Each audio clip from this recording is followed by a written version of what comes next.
Alright, and this is going to be Battle Network 3, any percent blue. Go ahead and introduce you guys, yourselves, guys. Hey, I'm xKilios. I'll be your runner for today. I'm Glenn. I'll be assisting commentary with. I'm Marco. I used to run this game. Twilight, gonna be running this game. I'm Dracodan, and I kind of do run this game. Oh, so I want to give a countdown, we'll get started? Yeah. Twilight. Twilight. You. Good start. Alright, I'll do it. I 5, wasn't paying attention. 4, 3, 2, 1, go. Good luck, have fun. Woo, go. I would like to GLHF. humbly welcome everybody back to the Twilight Marathon featuring TeamBN. So yeah, you're gonna want to fix the estimate. It still says 3 hours.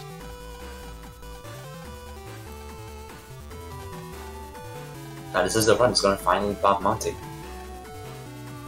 Fingers crossed. So this is Battle Network 3. xKilios is running the blue version. There are 2 versions, blue and white. The runs are slightly different, but we'll get to the differences in a bit when they actually matter. This is the tutorial fights. We're pretty much the same throughout the series, so this is going to be identical that you'll see later in BN2.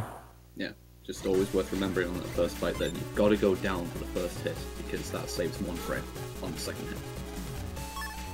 Because of the way travel time works on projectiles. 1/60th of a second. Precisely. Gotta save them all. Same with the turn frame.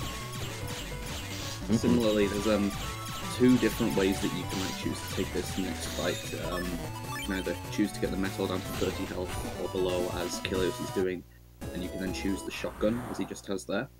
Or you can just choose the cannon, which is the first chip listed in the window. So it's less menuing, but the cannon does have a slower animation time, so it's really a toss-up which one you want to go with. This is the classic 30-40-30 strat. Always a fun time. Like, this is the only part of the tutorial where, like, a strat is used to actually make the tutorial significantly faster, and that is... xKilios is going for the intended idea. slightly... Ooh. Unlucky. It still works. Yeah, I think the game intended you to pick the 3 cannons, but we do the 30-40-30 so we can just double shotgun them to death.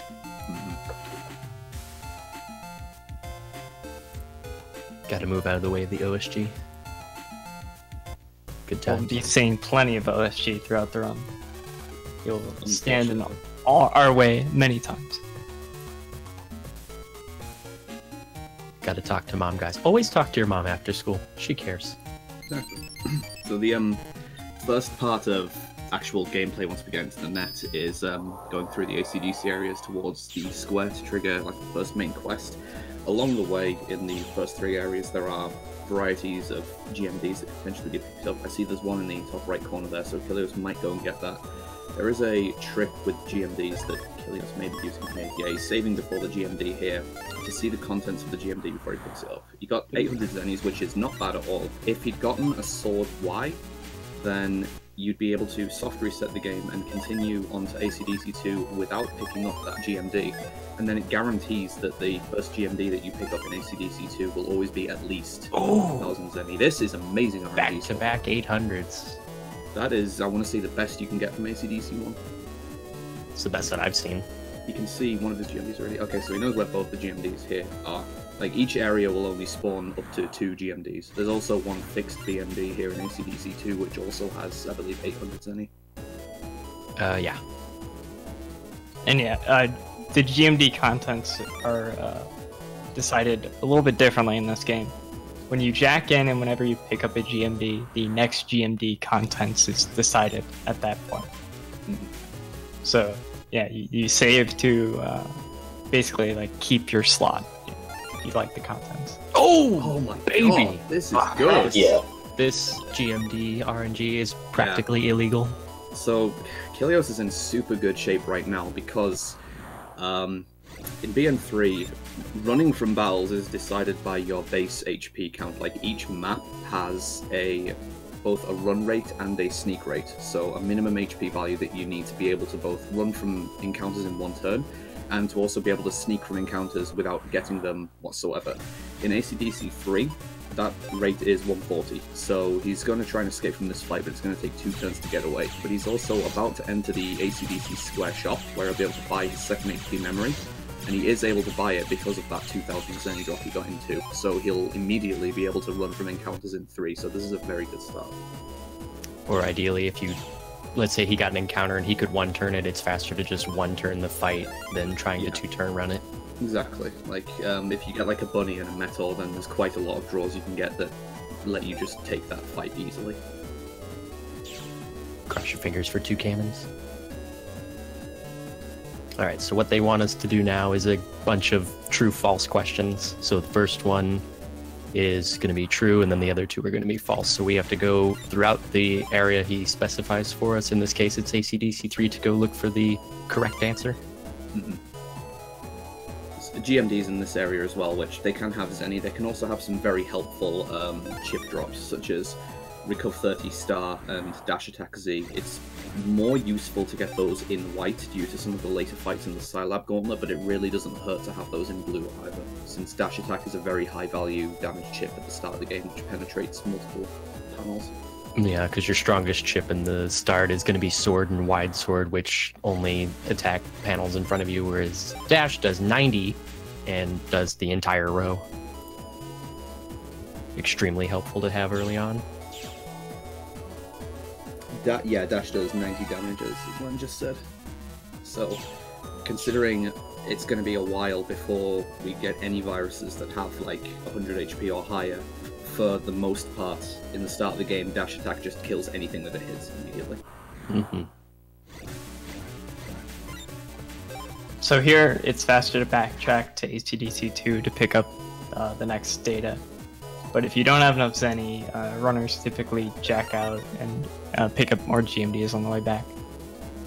But xKilios is getting extremely lucky. Yeah. The RNG god. And with the suggestion about playing this game with only having 100 base HP, as I did mention before, the run rates to be able to run from encounters is determined by your base HP value. So rather than making the game harder by surviving fights, because a lot of the fights in this game are quite trivial from just spamming VAR Sword, all that would really do is make the game more tedious because you can't escape from encounters, and you can't avoid getting encounters. Well, also, if you mess up, then it's going to screw you and bite you in the butt. We don't want that. Tactical jack out here because he needs to backtrack to ACDC 1 to pick up this false data, so it's much faster to just jack out and then jack back in. It also has the added benefits of refreshing the GMDs that he's already picked up, so if there's any that are like easily in his path in ACDC 2 again, he can try to get more zenny again.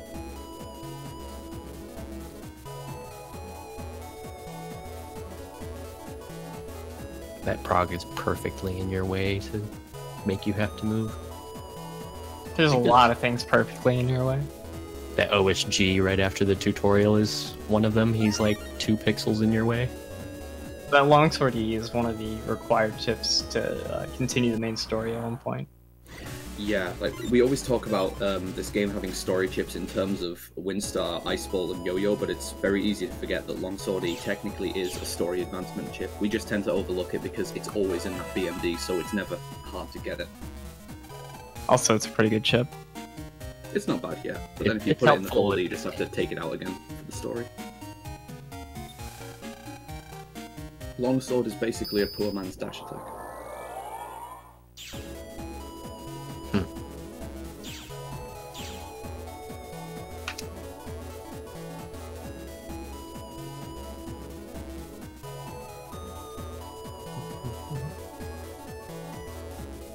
Now we're gonna do the most complicated Skype call of all time.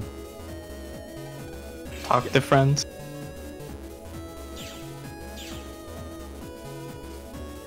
So, again, like since xKilios doesn't have the dash attack and doesn't need to worry about whether it will be able to reg it, he's also ignoring the optional reg up 2 that's at the bottom of Yai's comp there.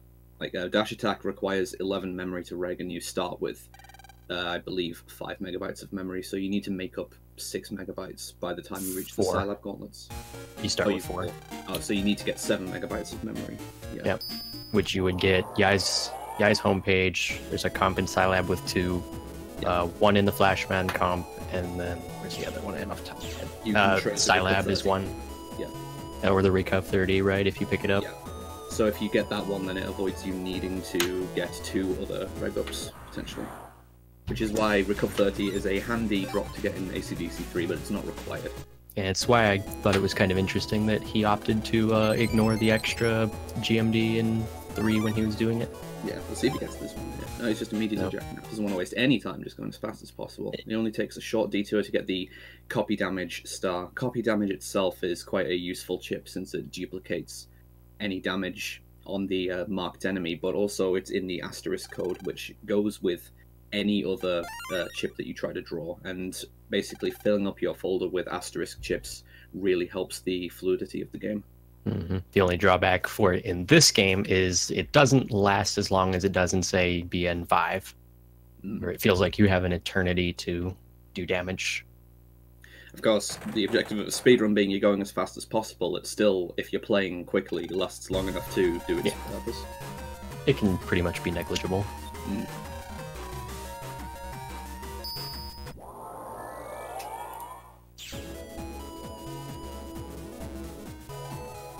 Someone else want to fill in on what's going on here?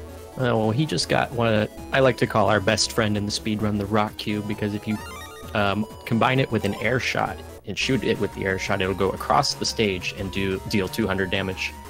It's You can also helpful gut against punch bosses. it. You can gut punch it, yes. Gut Just punch, gut straight. Access to gut punch, but yeah, it's the highest source of damage that you can get in the early game until you reach the Bubbleman scenario, where we're going to use a lot of number codes to get a lot of very broken chips. But we just got the most broken chip. Roll R. Oh, R girl. Roll. And now Lan is being a thief and stealing things. It's a common theme throughout the games. But isn't stealing He's just borrowing if they it, man. forgot it? Don't you remember what Mr. Krabs said? You can borrow anything you want at any time, as long as you bring it back before it's missed. whatever that means. Stealing is okay. But if they forgot it, it's yours. Yeah, essentially. In this game, the parasol is ours because he doesn't ask. So the run rate in these principal comps is still 140, just like ACDC 3. So xKilios didn't like strictly need the HP mem that he got in the server comp, but it's in the runner's best interest to get as many HP mems as they can throughout the game, because the run rate, as you could expect, just continues to increase as the comps progress. By the end of the game, the ideal amount that we want to have is at least 540 HP to be able to run from encounters in the alpha comps. Right, the only area we won't be able to run from if he's doing the 540 route is the Undernet area with Drillman. Because I believe we'll only have 520 at that point. Which, the run rate there is 540, right? No, it's significantly higher, I think. Oh. Even with the gambling route, I don't think you can escape from encounters in Undernet 5 easily. Huh. I'd have to look at the table, but it's surprisingly high. Like, it's, I think, 760. It's Undernet 5, right? Oh, No. wait, sorry, no, the run rate, I'm talking about the sneak No, rate, I was sorry. asking about the run rate. Yeah, the run rate may be 540, but I was referring to the sneak rate, which is even better if you can get it. Yeah. So the gimmick with these comps is that you have to turn on the lights in the overworld in a certain room, and it causes the lights to flicker in the actual PC, which allows you to see DMVs. And there are certain ones that are the correct ones you pick up that you need, and then there's ones that are traps, basically. But xKilios, being the cosmic marine runner, knows which ones to pick up beforehand. It's actually a really cool gimmick. As compared to later dungeons that we'll come to. What, you don't like animals? Anaprogs? I just think this one is better. You don't like Forgiven. banana? That's just a good meme. So, yeah, in this second comp, he needs to pick up 3 passwords to open the final gate before Flashman, and it's also just picking up another HP memory that's very much in his path there. The next area that has an increased run rate is the Scilab areas that requires 200 HP. On the first visit to Scilab, we will still be at 180 HP, but generally speaking, you can quite easily get to the Scilab square without an encounter, and then you simply buy an HP mem once you're there. Right, your encounter rate is pretty low, as long as you don't take too much deviation out of your way. I believe we're about to see the start of RNG manipulation in this game as well, which is very nice. By saving in specific spots, such as I believe he's going to save in the corner directly below where Flashman is, and then by hard resetting the game, it's quite easy to, if you've configured your folder in a specific way, to guarantee which chips you're going to draw. So he's going to do some swapping around here, and yeah, I believe he's going to use slots 2, 3, 14 and 28 for this fight. So I believe he's going with a rock cube and a couple of cannons, which should work fairly quickly. It's also worth mentioning that he just regged an air shot in slot 12. Which slot you reg will affect your RNG manipulation. Yes, like if that slot would have appeared in the chip draw that you would have gotten it. Basically, I think it just reshuffles like the slots that you're going to get. Right, because it's got to redo an extra slot as opposed to the 4 that he has to do anyway. That was a textbook Flashman fight. That was very nice. Mm-hmm. When they talk about RNG manip, so RNG at its most basic level is values in memory that the game used to determine random events. And when we talk about RNG manipulation, we talk about taking advantage of the predictiveness of these values to go fast. So there are actually 2 values that the game uses for RNG in this game. RNG1, as we call it, determines chip draws and the viruses you get in encounters. And the useful thing about that is it resets when you hard reset, which is why you saw xKilios do it. And then when the game starts up and you actually load into the game, it changes once per frame, unless it's being used. So it's very easy to manipulate your chip draws in fights where you just walk into.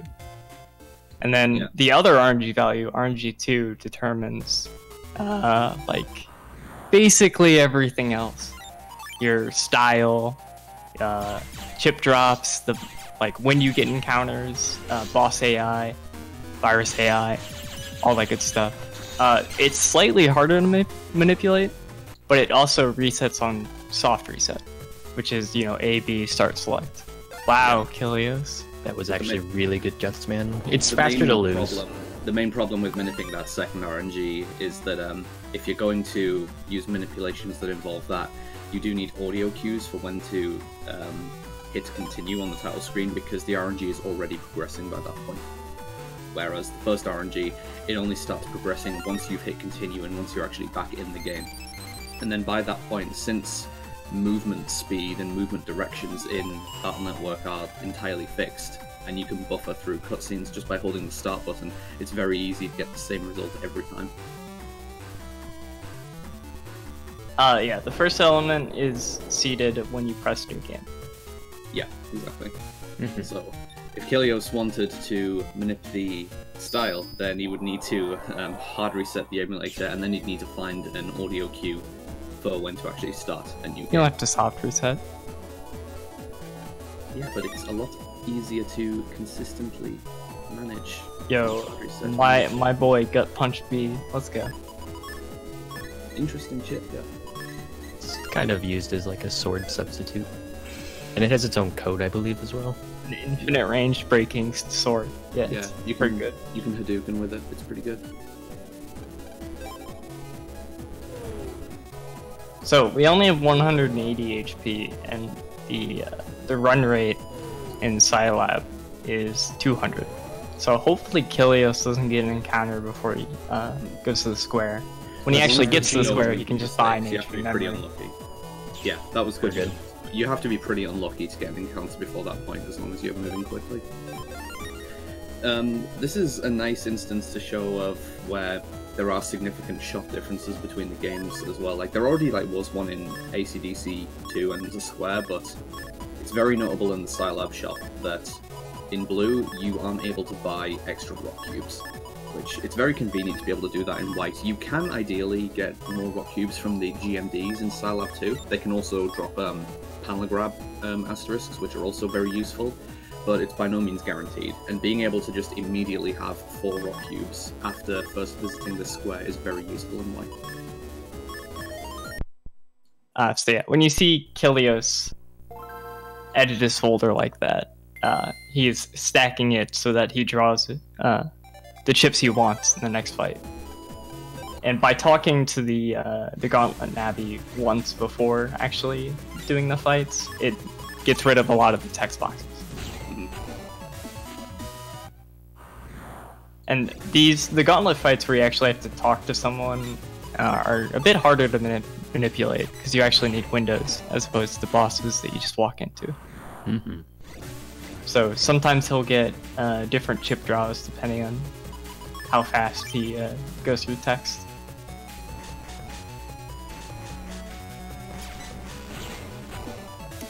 Nice triple delete there. And just like that, the Gauntlet's over.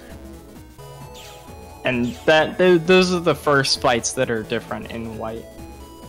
Yeah, the Gauntlets are different, the shops are different, and there is one boss fight that's different. And then all the fixed story fights Are also that aren't different, bosses are different. Technically, you can potentially get a different style as well, but if you're following just the strats, you should never encounter the version-specific styles. What do you mean? Ground style's legit. It's the best. It is. I got it in blue once. And then you reset.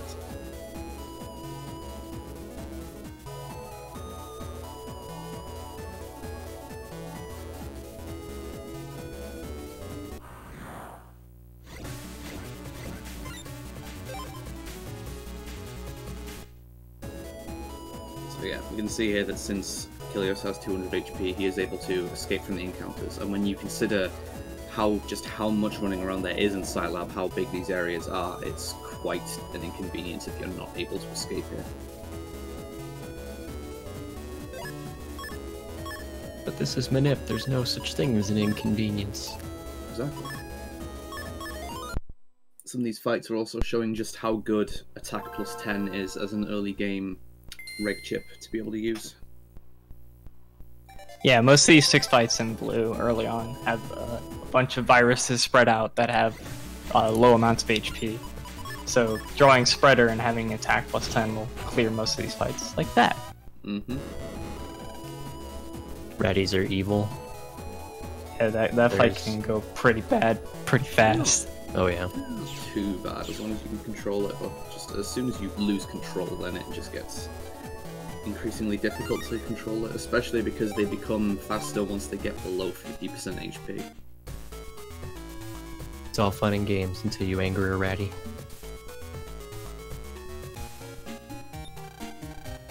So here it's faster to jack in at Yai's to go to the next Gauntlet fights we need to do. Yeah. You'll go ahead. It's especially important because, like, not only can you reach the Gauntlet faster, but the story event that happens here as well is that after this Gauntlet fight, Mega Man is going to lose contact with LAN, and you can't manually jack out. Like, to get out of the internet, he's going to need to go back to where he jacked in. So Yai's being the closest, it's by far the best option.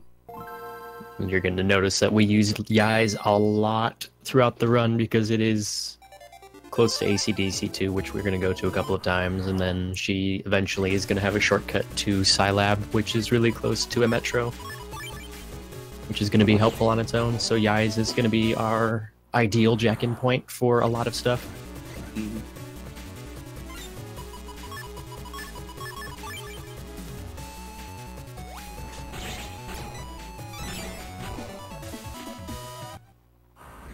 Utilizing Gut Punch there. I love Gut Punch. Such a good shot.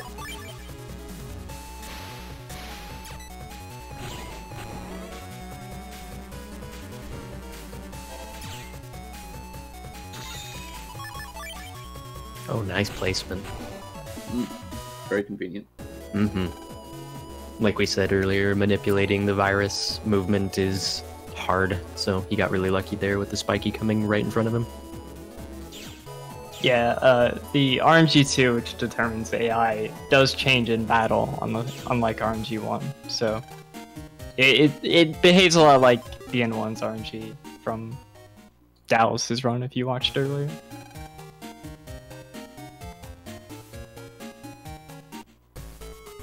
But thanks to that little losing contact, Lana's just kind of decided, okay, our PT's broken. So we have a sub-PT, which we got from Dad's lab from the scientist earlier, because only Dad can fix our PT. Something about it being custom-made. There's a nice little bit of trivia as well. We just saw there's periodic points of the game where you end the scenario and you just go to bed as Lan. I did discover fairly recently that with optimal execution, it is slightly faster to save the game there and then soft reset to progress to the next scenario, but it's not really worth doing RTA. It's barely faster even in a task. Huh. So here's the Navicus tutorial. Good luck, don't soft lock. Don't put undershirt in the wrong place. Also, my bet is heat custom. Oh man, spoiled it.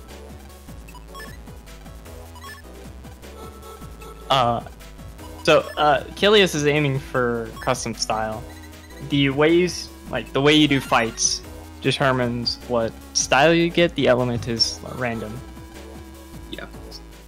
So the only fights that count towards the style change, though, are ones that give rewards. So there's only going to be 4 ones in before he gets his style change that will count. One of which we've already done, Flashman, and it was a custom point because he chose 5 chips. Yeah, once you actually keep track of how many fights you're doing that are part of a gauntlet that don't give a reward, you realize that there is very few fights in the game that actually contribute towards a style change. And with the RNG manipulation strats we're now using that almost invariably guarantee that you're taking 5 chips per turn, it virtually guarantees that you're going to get a lot of custom points. So custom is very safe to get.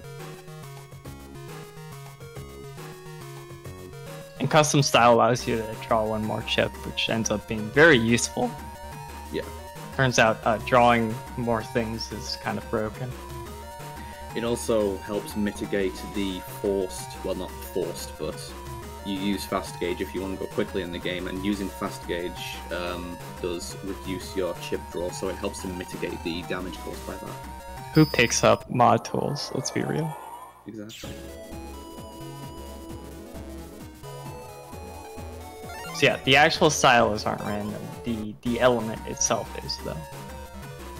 And his element's already been decided when you press a new game. We just don't know it yet. Knowing xKilios, it'll be either elec or heat. This is a marathon, it's going to be elec. We have one guy predicting that we're going to get heat, the one with the shield thingy. That would be heat shield then. I'm not that's running black. this game. Come on. Yeah. Only in marathons do I get shield style. It's always unfortunate. It's, yeah. It's you can- always by 1 point. Yeah, I know. Which, I mean, could just, reset over the style gonna change be- fight, do an encounter. It's going to be and Aqua, go by back. the way. Oh. And no, unfortunately, although you can use the HP plus EX codes, that doesn't contribute to your base HP stat. That's specifically what the game looks at for run and sneak rates. It looks at what Mega Man's base HP is before any modifications. So the gimmick with the zoo comps is you have to... there are viruses that block your way, and they're looking for certain programs. So you talk to the virus, and then you find the corresponding Mr. Prog. Yeah. There's supposed to be puzzles, but... well... It's more like match game. Although this does create a lot of running around and backtracking time in these comps, there's going to be a surprisingly low volume of encounters that are generally seen in these comps, and that's because every time you talk to a Mr. Prog and pick it up, it actually resets the step counter. Yep.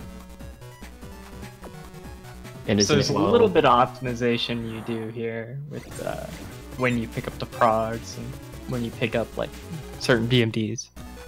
Yeah, such as in the next comp where who normally get the sneak run BMD, it's quite convenient to just get one prog on the way up to the sneak run, and then the second prog when you come back down from it, because it stretches out those steps more. Yeah, and like there, when you picked up the HP memory, you could have grabbed it before, but it's a lot better to grab it when you have the prog after it resets your encounter rate. Or yeah. Just another Mr. Prog that's conveniently in your way. Always in your way.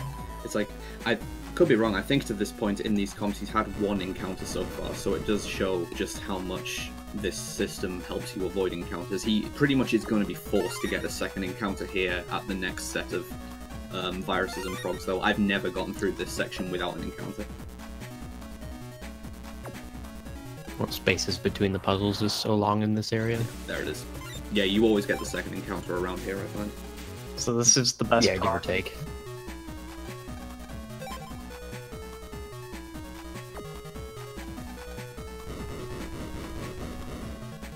It's, whether you're facing him or turned away from him kind of just depends on your movement and the game's encounter checks. Like, it's always a little variable because of just the step counter and the way the game checks with, like, turn frames and stuff like that, but you're always going to get it in that general area. So similarly, if he wants to go for the extra copy damage that's right below him, that's optional. It looks like he's not going for it. If he wanted to, he could just go for the chip first and then pick up the Mr. Prog, and once again, it would be very likely that he wouldn't get an encounter from doing that. It's kind of nice because there actually is a copy damage numbered trader code, but picking that up is just more convenient, especially if you're particularly not good at menuing. Mm-hmm. Number codes is basically menuing the game. Mm-hmm. It's partially why Monobank does it so well, because he ran Pokemon, which is pretty much all menuing. Yeah.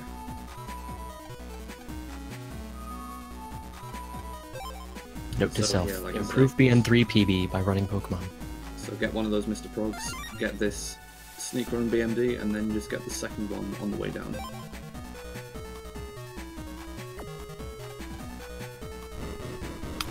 Yeah, there's only a couple of puzzles where you have to get more than one Mr. Prog. I think there's 2 that require 2 and 1 that requires 3. Oh, my mixer's frozen. Lovely. Okay.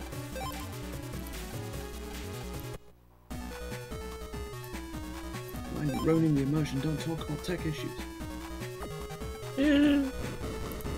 I refreshed, it's fine. How do we satisfy this jar? With an octopus. Yeah, Of course. he climbs inside and the jar explodes. Sounds a little questionable for a kid's game, but we'll go with that. I mean, yeah. Apparently they teach you in Japan that octopi can open jars and climb inside them, and that otters can smash clams over their bellies. Useful information at that age? Not really, unless you're playing this game. So they were preparing them for. So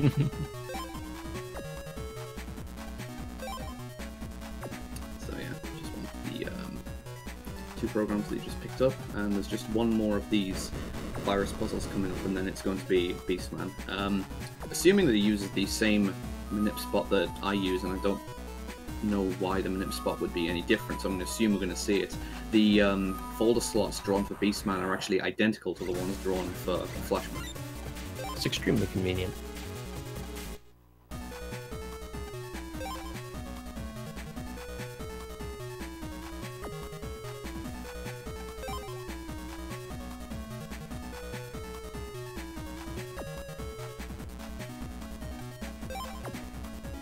He would spend a reasonable amount of time since he got his last encounter, right? So he shouldn't get another one. Yeah, once you pick up that last Mr. Pro, you have to be pretty unlucky to get an encounter before Beastman.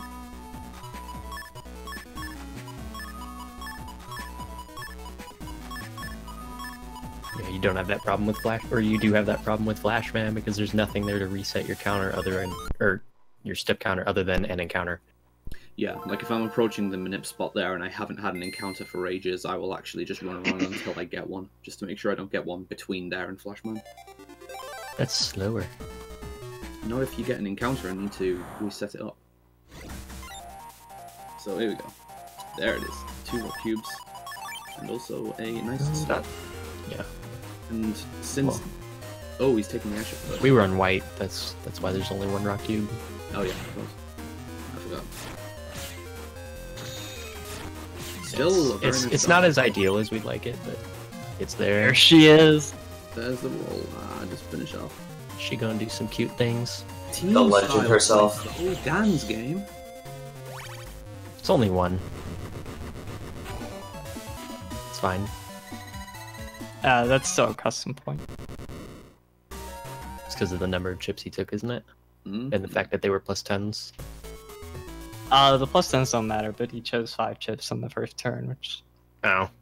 Yeah. Yeah. Okay. I think it's purely just determined by how many chips you take in the custom screen. Yeah. If you load PAs as well, that increases it. We don't have time for program advances. We have to see the best character in the game, Mr. Higsby. And his Before glorious hair. His Picking up another beautiful 18 hair. and doing some menuing. Because in the first 3 BN games, Higsby's hair is the greatest thing on Earth.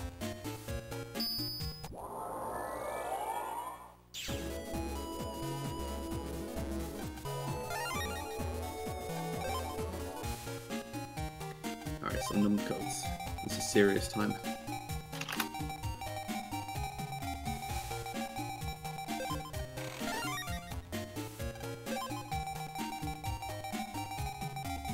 So while he's doing this, what's new with everyone? It's not much How's to your talk day, about here. chat? 'Cause this is gonna take about 2-3 minutes. Maybe a minute and a half. I don't know. He's decent at menuing. It depends He's how many getting chips you're going for, significantly really. less. Because, like, in the older routes at least, we used to, like, get Master Style just to be able to have extra damage, but with more refined routes, I want to say Master Style has just become completely obsolete.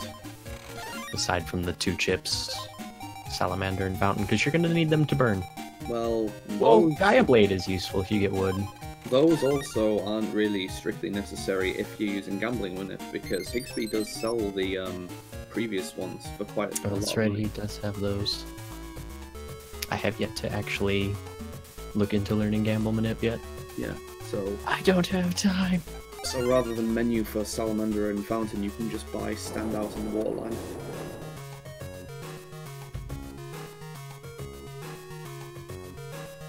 Bolt is before very Gamble Manip. fast strat. That's why I think he's gonna get Elect, because it'll make him go back for Bolts low. So coming up, xKilios is going to be doing an RNG manipulation to get Wind Star, which is one of the required story chips. This is super serious. I'll explain it afterwards to give him some silence. Yeah, because this does require him to hit an audio cue.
Yeah, if this is an attempt at the new manip setup, this actually isn't the correct movement path.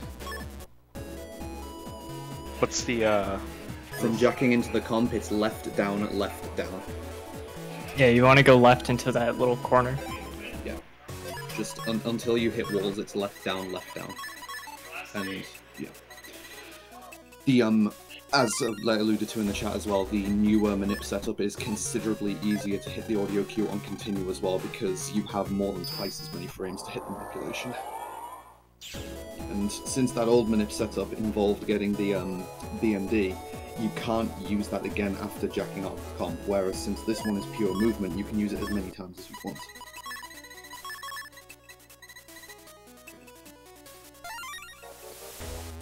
Like, I just didn't say anything because I thought you were doing something different. So.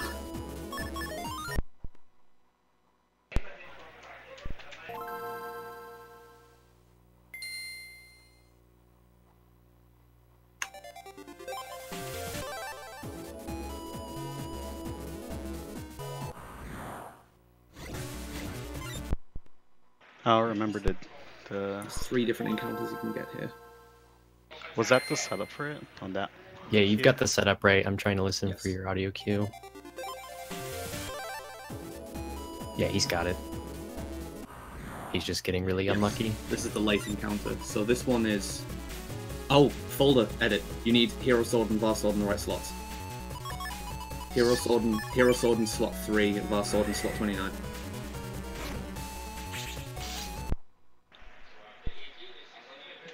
Well, he drew step cross, which is fine. Step Oh, cross I works in a I fight. know what I could It have can work. done. Could you do step cross with it? Yes. Jared told me how to do it, I forget though. You step across the middle. Var Sword can work, but it's difficult. Yeah, you gotta use the Hero Sword code, which will attack 3 panels. Yeah, Sword. let me see.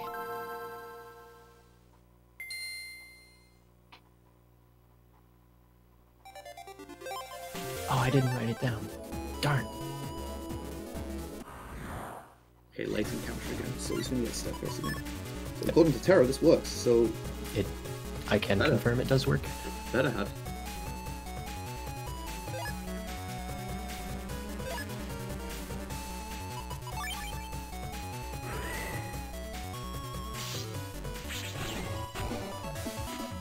This needs to be the correct frame value though, so... There we go. Nice. Cool. We did it. So, like, as much as xKilios struggled to, like, get the chip there, both variants of the manip, they're still, like, very precise. That is not an easy manipulation to pull off. I'm sure Macro can describe it in greater detail than either of us can. Yeah, so encounter manipulations require lining up both RNG 1 and 2 to favorable values, and RNG 2 is infinitely harder to manipulate than 1 due to it advancing on the title screen. So you have to find windows and audio cues, and then the win box itself, it advances RNG every 13 frames. So even the inside the fight, you have to be precise, sometimes requiring bustering the Metal Gear. So the setup he ended up doing there was a 7-frame window, which is a lot bigger than the other ones, but it's still pretty small. Yeah, it's a little bit of an awkward one as well, because it's possible to get a fight that works after the 7-frame window, I believe, but there's a lot of encounters like in between them that don't really work, and then if you get the late, like the super late encounter that still works, you do need to change how many times you busted the gear, because RNG has already advanced slightly further. And you'll see he's going to bug his, or you saw that he bugged his Navi cust. What that's going to do for us is going to give us a Buster Guard. So instead of firing a Buster shot, it's going to put up a guard. And since these fights do not yield rewards, they're not going to count toward bug style. Exactly, yes. And since super helpful. Although this encounter, like this fight, is still going to be super quick because you control good chips, starting from this point onwards, it's another series of like Gauntlet fights where you are locked into having a not particularly good folder. So being able to use guard as much as you want tends to massively increase your damage output. But it's got Life Sword. So in the Windstar manipulation fight, you actually don't get a custom point. Due to having the sneak run bug, you actually get a bug style point. Mm-hmm. You need sneak run bug to increase your encounter rate to make the minute more consistent. Yeah. I know. Owing to how we generally play the, like we mentioned before, the Flashman and Beastman fights, though, since you're virtually guaranteed to get custom points from those, you don't really have to worry about the bug point that you gain from that one fight.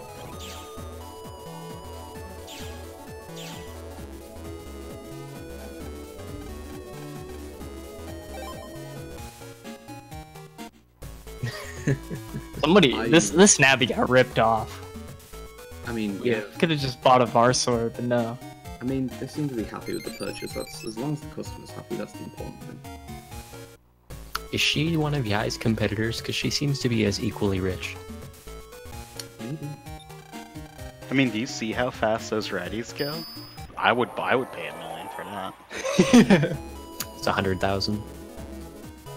But the only reason to get return chips is to use HyperRat, and C's an awful code for that.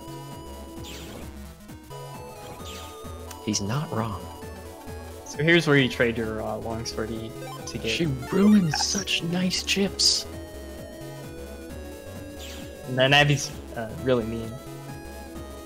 Yeah, she lies to you and takes your chip. Yeah. She does give you the Yoga Pass though, so we overlook it. The GMD locations here have generally been very bad as well, so there have been like minimal opportunities. I don't think there've really been any opportunities to check for extra rock cubes or like panel grabs, which can help out, but you know, it is what it is.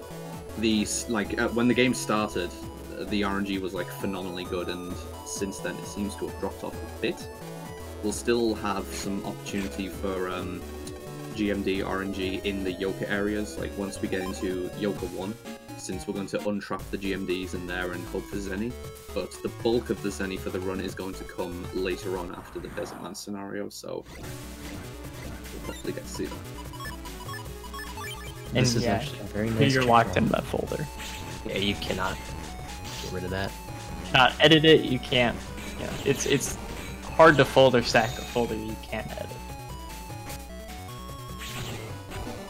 And most of the time, just Buster Guard is so good. Clear these it's a fights free 40 quickly. instead of like 10.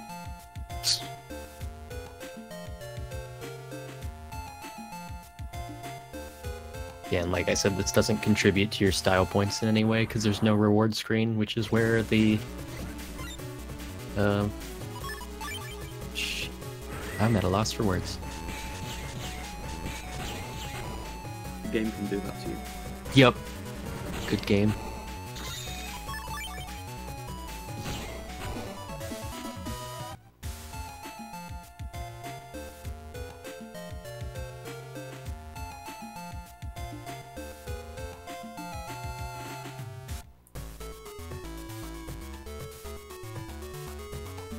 I don't even remember what the yoga fights are. All I remember is that they're significantly easier than they are in blue than they are in white.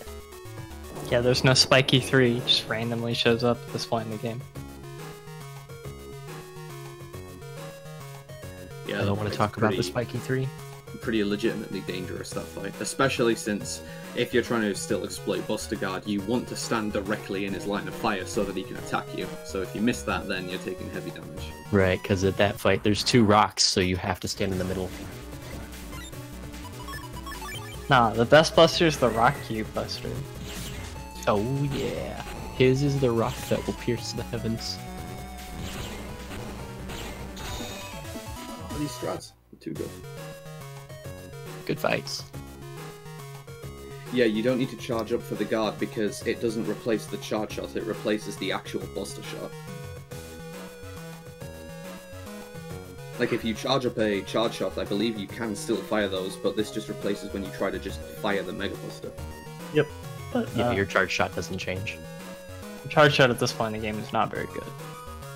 It's not good till you get your element. So. Yeah. And even then, it may or may not be good because we're Yeah. running blue, so we have certain viruses that attack us when we use our charge shot. And it kind of depends what element you get because some are more useful than others. That's the best way to describe it. I Right. think. I mean, to a degree, the element's pretty negligible. You're pretty negligible. Rude. Wow.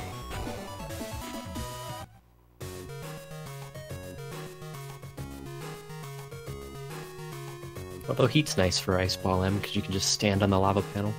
Oh god, yeah, Rock Cube Charge, the ultimate big brain strats.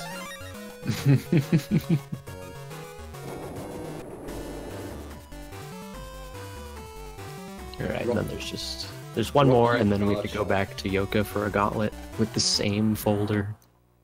Ew. Rock Cube Charge plus some bug that just turns your Buster into a gut punch, the ultimate strats. It's a level 2 luster bug? Either 2 or 3. It's Good ratty kill. the charge plus 1 is on the command line and it's touching a Navicus program of the same color, so it's double bug. Off to the gauntlet then. We still have to use this really crummy folder. It's got like one good chip in it, and it's yeah. It's got It's got a lance in it and a life sword. Has H burst. oh yeah, it does have It does have H burst. You're right. Is what was it MNO? H burst is so bad though. No, you shoot it in the middle, it's fine. Keyless? It's the best. You just shoot it in the middle. It's fine. M burst though. 1000 damage. Balanced. Oh, this sucks. Yeah, it's an interesting. I mean, at least you know that. Yeah, that works. Yeah, that's a thing.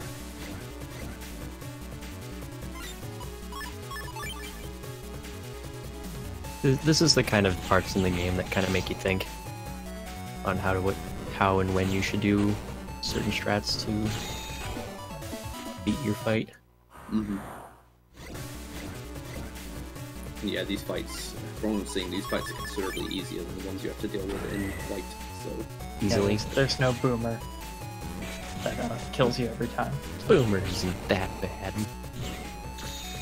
Have you seen Monobank's notes? They literally say, No. don't die to boomer. Sometimes I'm really bad at following the notes, too. Look, the notes are just a suggestion.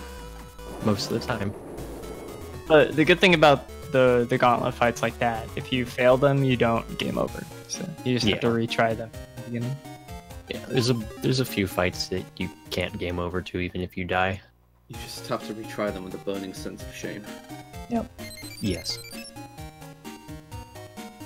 There's actually one boss fight you can die to and it's not a game over. So this is when we turn in Windstar. Higsby requires it. But he doesn't even have the audacity to ask you if you already have it. He just kicks you out of the house. And then Bubbles. Guess what Navi we're about to start the scenario. Aquaman, right? Yeah. No, man, it's Spout Man. Dishwasher man. Avenger Man. Going What, like the Mr. Clean? Game? It's safety strats. He just wants that extra 20 to make sure that Bubble Man doesn't kill him. Yeah, it's worth the extra steps, I suppose. Can't kill him if he bolts up. Considering what I've seen Bubble Man do to really good runs, yes. Bubble Man's a bully. I mean, if you drew Vaso at the start of the fight, that is less of a problem. Bubble Man's still kind of a bully. But what if I want to draw Bolt? I understand.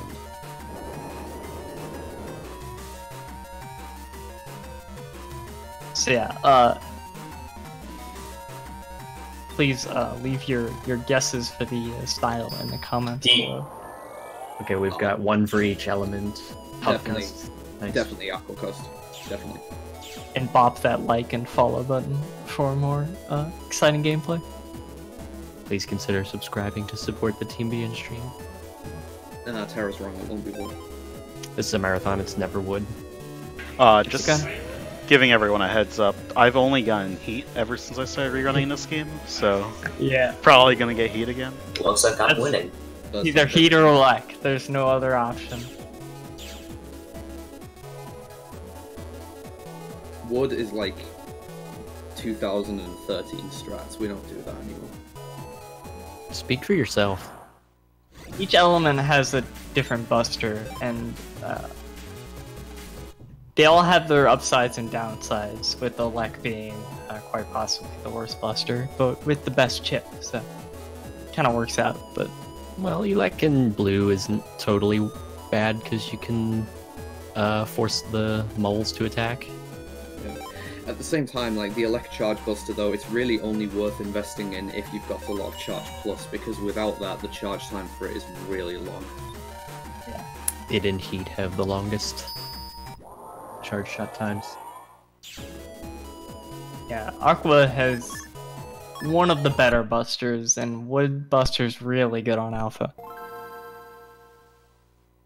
With Heat Buster being version dependent on how good it is. So just coming here so that we can get the compression data, so that we can get the everyone's favorite program in this game pressed, so that we can take up lots of Navico space and fit along the narrow walkways. Man, how lucky of you to draw Step Cross there. It's almost like it was planned. That manip's really nice because you have to use a background visual cue to hit it. Shoutouts to background motorcycles. I think xKilios might be cheating. Nah. I never I draw mean, good chips this often. RNG manipulation is basically cheating. It's Have it's you game seen? sharp. Have you seen my WinStar? That's not cheating. I worked hard for that one. Alright, if you don't move, you just walk into your house right there. Go Yeah. home strap. The houses have kind of giant hitboxes. Just kind of get sucked into the door. Shoutouts to black hole doors. I'd just really like to see, just go back to your room, in the middle of this scenario going on where everyone's potentially dying, and then ready to go to bed, Lan? It'll all be better in the morning. Yeah.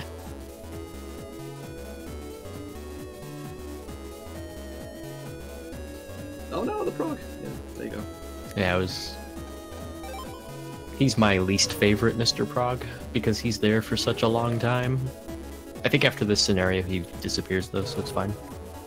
Always have to remember to get the blue mystery dank data that is going to be in Yoka 2 also, for those ever important HP memories. So, fun, useless fact, and hopefully you never see it in this run. You can actually soft lock off of the net metros by doing a frame perfect turn away when you talk to them. It's very unfortunate, and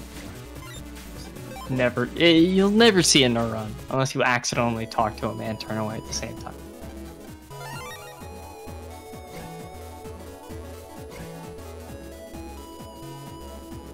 So most of the time you talk to them at Metro, you actually go somewhere, so it doesn't matter. So throughout these Yoka areas as well, there's quite a lot of encounters you can get that contain aqua viruses. So you have the option of trying to play the fights to try and get more aqua chips if you want, since we will need very nice data drop yet. We do need a certain number of aqua chips later in the game. I believe Blue has an easier time collecting them than White does though, because the doesn't need to do any fights. Stacks them. And yeah, this is where he's... Oh! What Dude, is the Zenny RNG in this RNG. run? You- Insane. Can I have your save file again? You actually are cheating, Kilios. It's like... FYI. No, guys, you know what's happening here, right? Just the times that he's just leaving it up to RNG to decide what happens, he's getting really good RNG. As soon as he tries to manipulate the RNG, just everything goes wrong. Just don't manipulate anything. Just go for it. I don't fine. even need the zenny. Yeah, he doesn't need to gamble. He's gonna have all this. Yeah. No, it means he can This like buy other Zenny's stuff not- before that point, though. Required at all, really. You know, like I said, it just means he can buy other stuff before that, though. I'm picking up the zenny as a backup just in case I can't do Iceball M, That's a good point. so I can get fish. So you're gonna buy fish anyway. Yeah, but it's just as a backup. I would want to go totally to buy ACDC. fish. Whoops. He's rusty. It's fine. Just like the rest of us. Alright, so this is absolute final calls for which element he's gonna get. Seems to Again, be about even in the It's chat. gonna be Aqua. Everyone chat Elec. I mean, Excuse this is a marathon run. It's gonna be Elec. It's not a XKilios run if it's not a lick. See, I'm calling it. So yeah, this is the last fight that actually counts for your style, because this does give a reward. Twice left. Wow, that's literally impossible to do. Okay, here we go. I think he really is cheating. Don't spoil it. Nobody spoil it. I want to see it with my own eyes. No Hey, way! I bullshit. was right. Guess it's 2013. But I said it's never would. This is a lie. Congratulations, XKilios. You turned Great, now into you're a gonna liar. get bashed in the, now you're gonna get bashed in chat. Yeah, I mean, I did say the mega prayer before we started this run, in my head.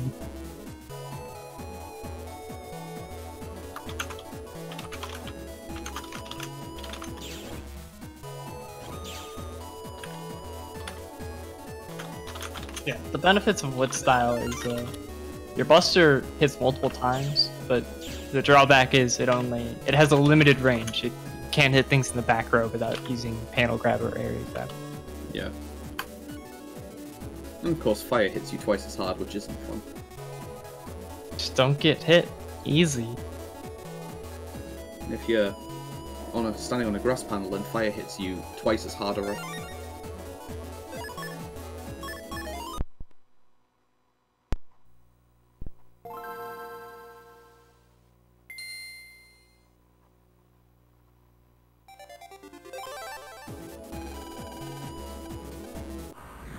So there's a chance he actually gets a fire chip from this fight. And I believe Terra's route does. it's a very Take high this into chance for account? the S rank as well. Yeah, there Yeah. you go. Yay! Does save time. So it's nice to get. The number of fire chips that you need is thankfully lower than the aqua chips, though I believe from entering the plant man comps you only need 4 fire chips to be able to get through the comps in Yep. one attempt. This next manip I'm gonna do, it's pretty wonky. You're gonna see me do a lot of weird movement. Probably not gonna hit it, because it's the one I've practiced the least. Oh, yeah. Oh no. I've seen Terra do this one. Yeah, this one's fun. I'm not particularly a fan of manipulating these particular fights. I just try to draw step cross. Or Var Sword, or whatever. Yeah, Blue is the only version that has had fully manipulated runs done. My 330 was the very first one. It's not very good. And then Terra got world record with his fully manipulated route, which is much better. And you're watching world record happen right now, right, guys? Of course. Heck yeah. Sure, why not? If not, it's gonna at least bop the bank. Oh yeah. You're giving me too much credit here. We believe in you, Kilios. And did you see that? What's the timer at right now? Just got to 104. Oh yeah, we're not bouncing Yeah. about it. It was world record until I one mean, star. Sarah, you didn't do the big money minute, did you? I don't think so. No, his record didn't do it, if I remember right. I needed to be the trailblazer for that, as it were. Oh, that's unfortunate. At least it was right next to the corner. That's what I mean about if you haven't had a encounter for ages, sometimes it's better to just farm for that encounter, because it just wastes more time if you get it after setting up the manip and then you've got to reset it, and it's like, it's just not good. That's a tiny Mega Man movement. Nice. What was this one? What sort of combination of viruses is this? This Not is Pengais. hell. Is that my boy Gut Punch? Oh, and he's gone. Yo, butt nice. frag. 29 more to go, Kilios.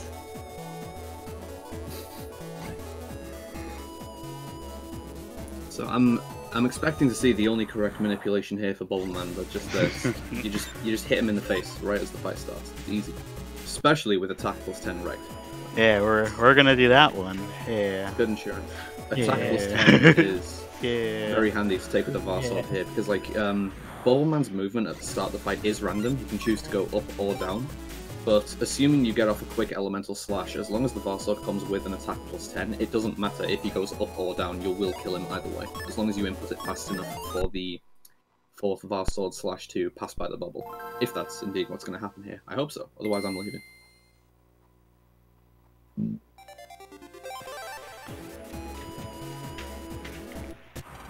What on earth is this? This is the other setup. Alright, that's it, I'm out of here. I did it wrong. I did it wrong. Yep. So, Kilios has used it a few times now, but we haven't really explained it. Varsword is an interesting chip in that it has different command codes for. Oh man. Oh no. Different sword basically. You can have like wide sword, long sword, hero sword, tri slash, and then the best one, Elm slash. Yeah, all you need to do is hold A and then input B, B left, down, up in. I don't know if you even got a full second to do it, but it's it's not. It's what, like a 40-something frame window? It's honestly quite demanding. Yes, like it's very easy to miss them, which is why, especially if you're playing on console where you're forced to use an actual controller, because I find them a lot easier to input on a keyboard. It's a little daunting to go for them constantly. Yeah. Elm slash is the best one in this game because it is 4 different slashes, one of each element, and they don't cause iframes until the very last one. And it does 160 times 4. Yeah. Even more if it's an that can be element. boosted with an attack plus 10, which then applies to every individual hit as well. It's like, it's slightly ridiculous. Yeah. Well, Tri-Slash is good against viruses, but against bosses, each of the individual hits would cause iframes. Yes. Like, I honestly, I think they knew that they made a mistake with Varsword since they bumped it up to being a mega chip in BN4. Like, it's ridiculous that it's a standard chip in 3. We can have 4 of them though. Which I believe if he successfully hits Gamble, we'll see that we have 4. Just super nice. Oh, okay. The swag turnarounds. This game teaches the kids to gamble. Gets you lots of money. Yeah, Neo Bar is mega chip. Oh, right. Yeah, Wow, they just being removed told as they just removed Elm slash, Yeah, they made Neo Bar like decent. and they made Tri slash just 1. But it goes through enemies. Basically, my point is, BN3 Varsword is absolutely busted. No excuse for it. Yeah, it's insane. You're gonna be seeing a lot of it. It's basically Achilles on fire with these swag turnarounds. So Save don't- the turn frames. Just don't do it on the Metro. yeah, when you talk to any NPC, you have a 1-frame window to input the opposite direction and turn around. Generally, or sometimes it'll save a turn frame, but most times it just looks really cool. You'll see it be done a lot in the tasks. And speaking of the tasks, recently there was a Alpha Omega task, which requires getting all 7 stars and beating Alpha Omega. And thank you, Tara. You can watch it there.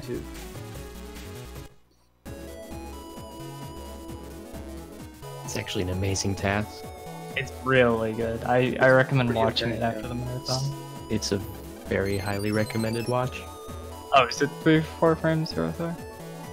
Okay. Mm-hmm. What's 3 or 4 frames? The turnaround window. Yeah, it's pretty small. Yeah, I wouldn't say it's frame perfect, but it's definitely not forgiving.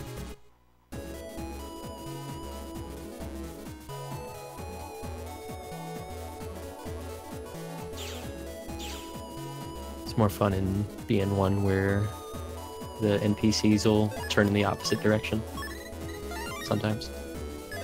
So, since this is blue and this is the good version of the game, the beach square is going to be the first opportunity to get an extra bar sword, because the beach square shop does carry a bar sword.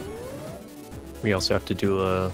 Well, he's going to manip it, but we would normally have to do a little bit of grinding looking for Yo-Yo Yort's viruses to get Yo-Yo1 G.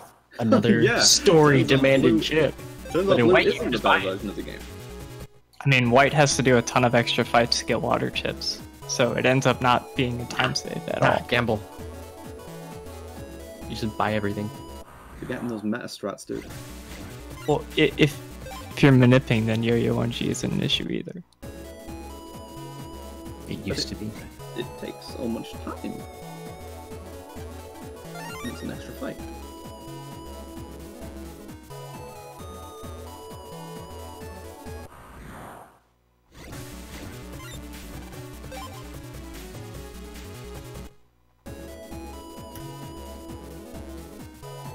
Yeah, having a second Varsol by this point, that's difficult to really pass up. Because if you have since your folder is 30 chips, having 2 copies of a chip does make it significantly more likely to get it than having only 1 copy of that chip. I honestly think blue is the optimal run of blue would be the faster version, due to earlier var swords and the really early full cust. So here we go. Okay, we need to task both games to settle this argument. Full cust is a very good utility chip, you're right. It's one of the best chips in the game, for sure. We need some serious time.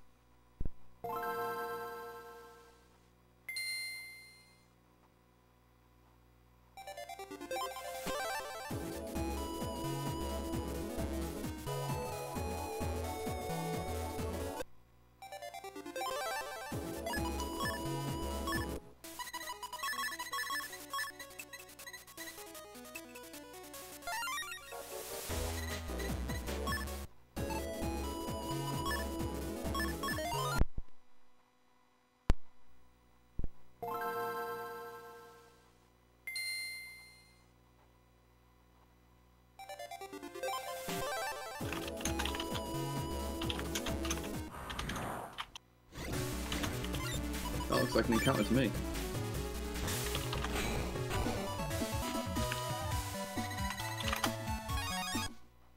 There it is. Yo-Yo1 G.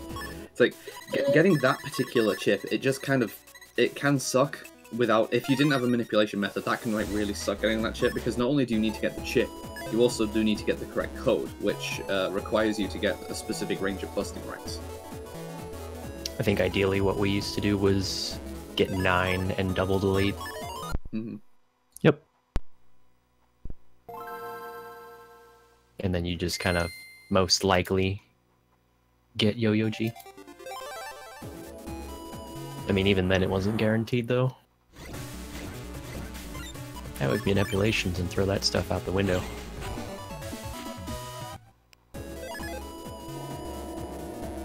Yeah, RNG manipulation ends up being very fast because of how consistent it is, but it's still slower than just getting extremely lucky. Because you're losing about 8 seconds every time you do you manip a fight. Yeah, like by definition, that's always going to be the case. But when you just due to its sheer consistency, it's so good. Come on, quickly! We did it!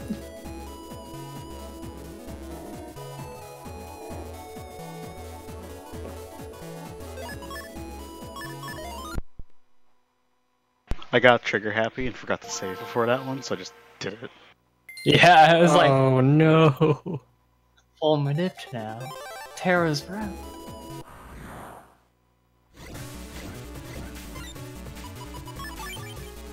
Yeah, you got a vassal. Good enough. It'll do. It's only like half a second slower. If you're using Tri-Slash, then you get to save like an extra frame on fewer inputs to start the attack.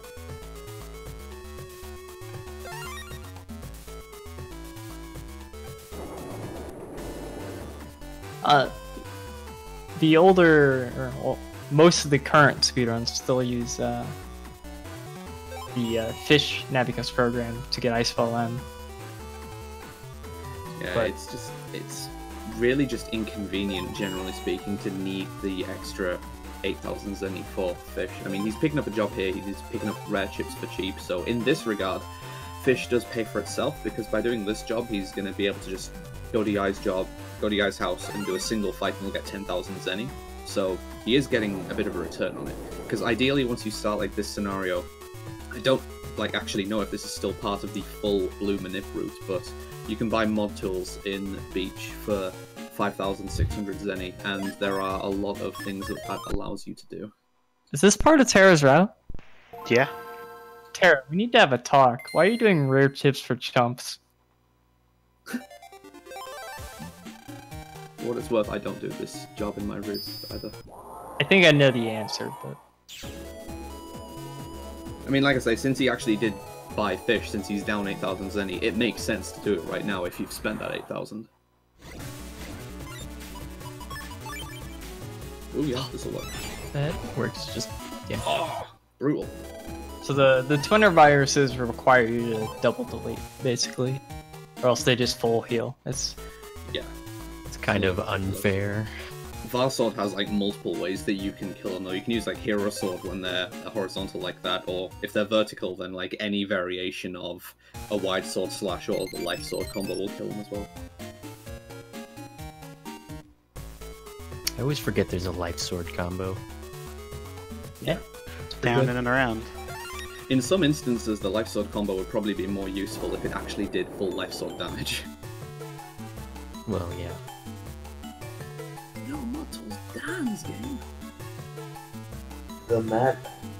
This mad man. What is reflect code for Metal Man? I'm still routing that anti-damage mod tool as route. So I here's got you, the man. second scripted fight that the objective is just to lose as quickly as possible. Like, you can beat Kingman here, but it's faster to just die. Like, even with like a manipulation, it's like not consistently faster to win this fight. It's only really faster if you first turn Master Style, if you even pick it up at that point, and have it in your folder, but... Well, the Kingman manipulation that like I use, and I don't know if I'm going to see it here, but when I actually have to fight Kingman for real, I just go panel grab into Varsword into step cross, which is pretty fast. Yeah, I've been doing something similar. Except mine involves invis. But unless I missed shopping or anything earlier in this route, I don't think that xKilios actually has any star-coded grabbing chips in the folder right now, so that specific strat's not No. really an option. Nope. He does not, yeah. So, in this comp, for later in the game, you need to get Iceball M. It's one of the story-required chips, and you get it here in Hades Isle. But it's so rare that you basically need the Fish Nabicus program in your Navi Customizer to get it. I think Draco said once it's kind of like getting a shiny in Pokemon. It's that rare. They're like Fat Kid 3 days in a row, just casually. Yeah, like I don't mean to suggest that like the actual odds are comparable. I don't know what the odds are, but you're probably just brute forcing it. You're probably like about as likely to land on it. As somebody who's looked at the encounter rate, or like the encounter dumps for each frame, it's really rare. Is it like in the factor of tens of thousands? Yeah, it's really rare. Oh man, it's worse than finding a shiny. I mean, like anyone who watched the TAS, I mean, we saw the method that the TAS uses to get that encounter. It looks a little ridiculous even for a TAS. If it looks stupid but works, it ain't stupid. And he's going to be actually getting that encounter, I would expect, during what we call bathroom splits, which is a forced bit of downtime that the game tries to push on you, where you have 3 minutes to choose your folder for the next part of the game after this fight. So he's just going to manipulate the Metal Man fight here using a positional setup. Once again, he's locked into using an extra folder which he can't modify. But even though we can't stack the folder order, we can still use positions to manipulate to a certain degree, and we can still get some pretty favourable draws. Such as Burner for this fight. So, more useless fun facts. There are certain cutscenes in this game where if you, depending on how you skip them, if you buffer the input into the cutscene or if you press it at the start of the cutscene, it skips it faster or slower.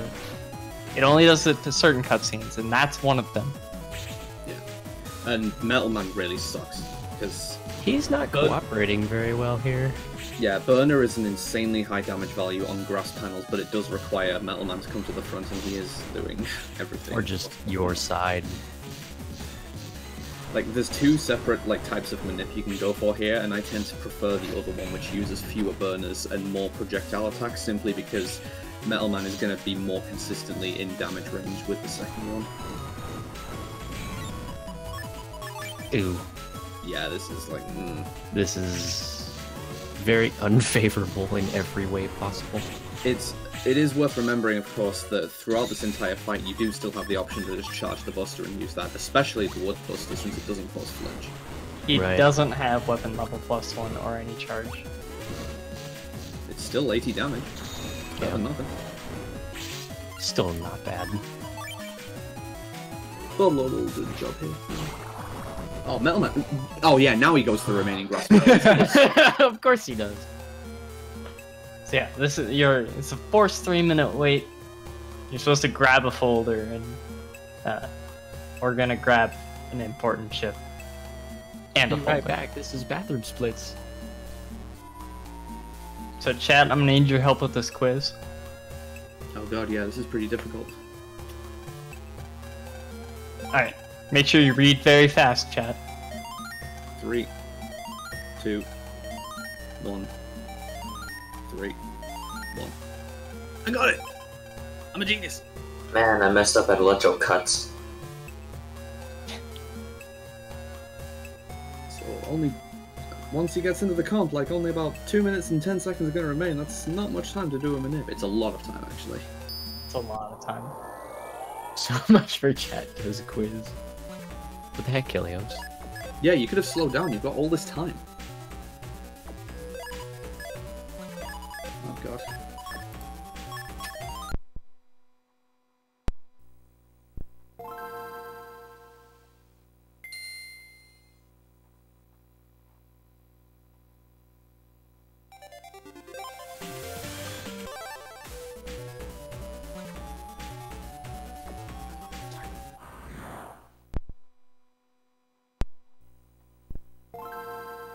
Yeah, that's an early encounter there. He's going for 2 specific encounters. How long did it take? 5 minutes. 2, 3. Ugh.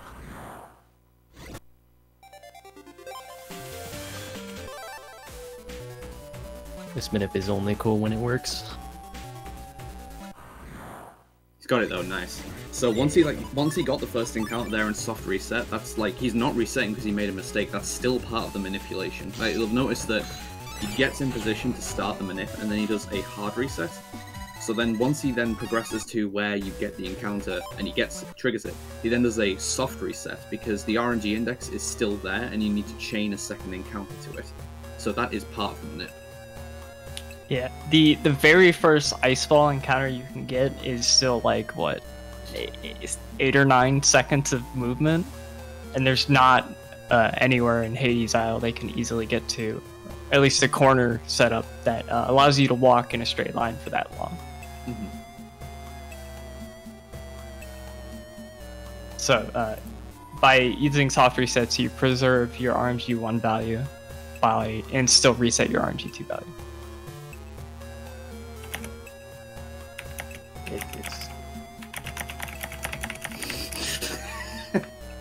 Draco, please, this isn't an Undertale run. I'm a mod, I can spam. Don't get global.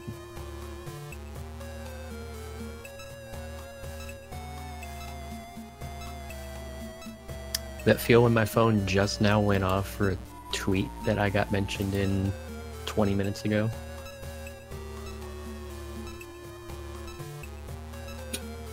People were a bit off with that, I think. And even then, it was over an hour ago the tweet was sent. Good job, mobile Twitter. Now that's a misleading question.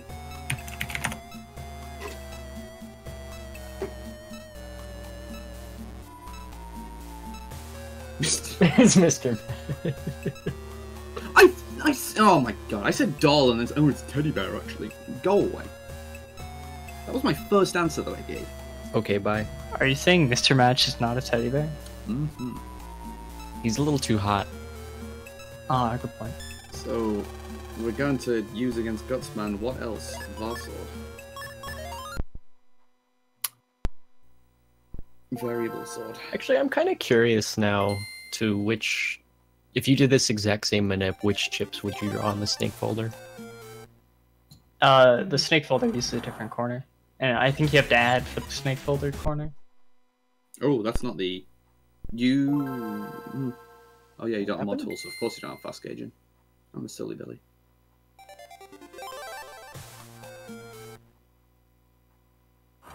Turning? Yeah, you're not supposed to turn. You're supposed to just hold up. Turning is part of the manip. No, not for the one I use, it's not.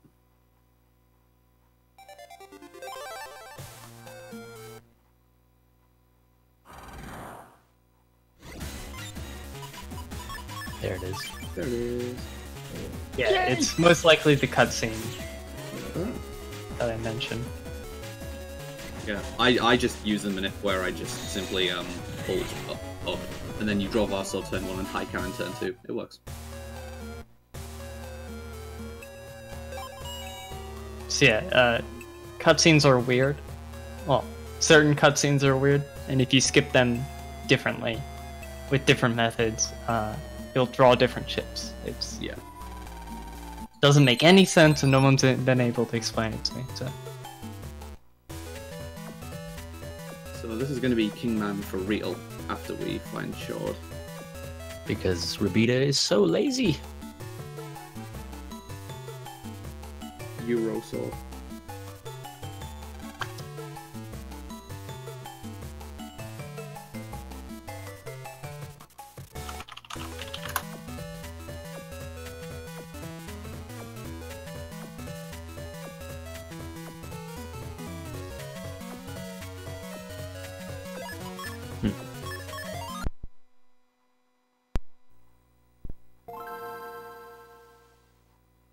This is another one of those cutscenes.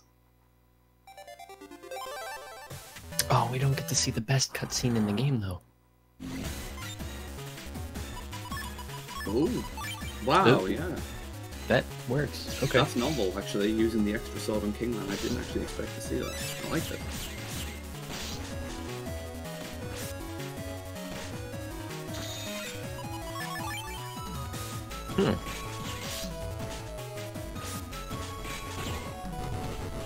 Nice. Not bad at all. I've not seen that before. That's pretty good.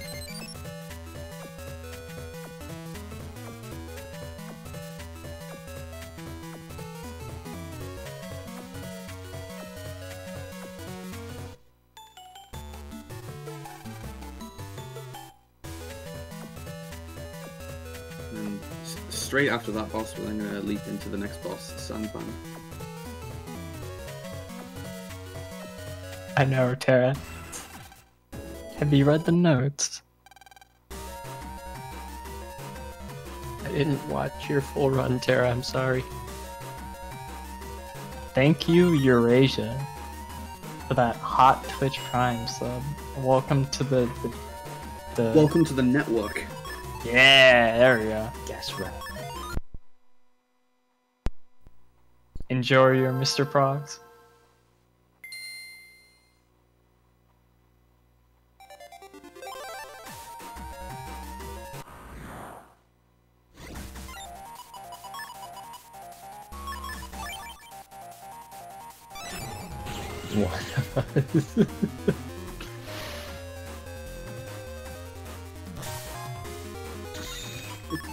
The strategery, there it is.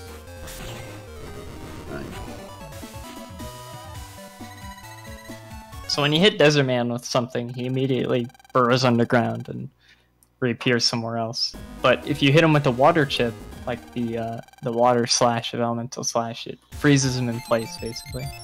Yeah. So by using the first wave to knock down the hands, you can use the water wave, which is the second one, to freeze him in place and hit him with the rest. Yo, thank you, Cheese, for that hot Twitch Prime sub. Welcome to the network. Enjoy your prog champs.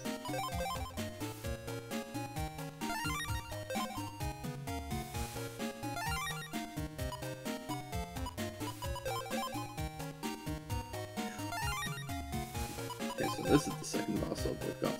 And then with that burner, that's all the heat chips that we need in the game as well. Once Tora gives us an extra folder later in the game, then that helps augment the number of aqua chips we have as well, since it comes with 4 ice waves inside it.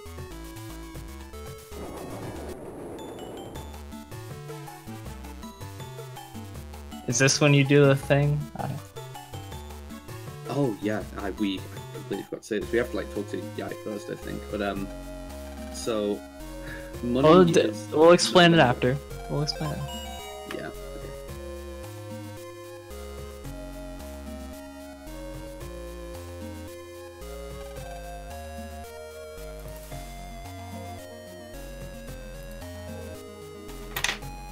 So we're gonna manipulate the chip trader, right? Yeah, exactly. We're gonna get those Gutsman B2s that we've always dreamed of having. Alright, so yeah, xKilios definitely needs some serious time here.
Okay, good start. He's got quite a long wait here.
Nice. Nice. It. Well done. Poggers, my doggers. So yeah, we kind of did some exposition in the chat there, I suppose, but the idea behind that mini game is that, you know, the 4 panels, one of the panels is correct every time, and the correct panel changes depending on the frame count. And there are some clusters of frames which work, but they're never like particularly long. Each of the 4 rounds, respectively, are trying to hit a 5-frame window, a 6-frame window, a 9-frame window, and then a 10-frame window. The final game with the 10-frame window is really weird because there is an extra bunch of frames afterwards that work for bottom left as well, but there's a 2-frame window like in between those 2 clusters where you can get the wrong panel. And if you're just trying to use the same audio cue, which I believe is the kick drum, which generally works for the previous 3 games, it's actually quite easy to accidentally land on that 2-frame cluster, which doesn't win. So you have to try and modify a little bit where you go on that last one. Definitely not for the faint of heart. So that manipulation uses RNG too, and the thing about RNG 2 manips is you already have to use an audio cue on the title screen, and then there's so many text boxes and inputs you have to do, and you can't buffer any of them. Well, you can't buffer most of them. So it's just a series of audio cues and windows. Since there's downtime between each round where you're waiting to be able to progress to the next round, you essentially can just hold B on a lot of the text boxes. But the problem really is just sorry, I'm not even thinking straight. I'm just compressed there. But the seed for the next round is basically determined when you select yes, you want to play again. Which is why he waited on that text box repeatedly. So yeah, shoutouts to Prism for finding the original method and Terra for expanding on it. Yes, definitely.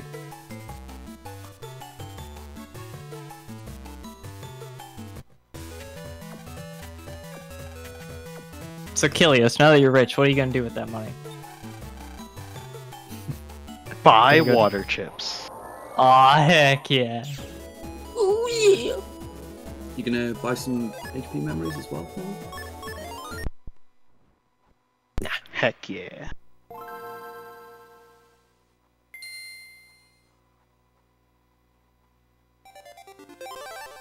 He's going to Disney World.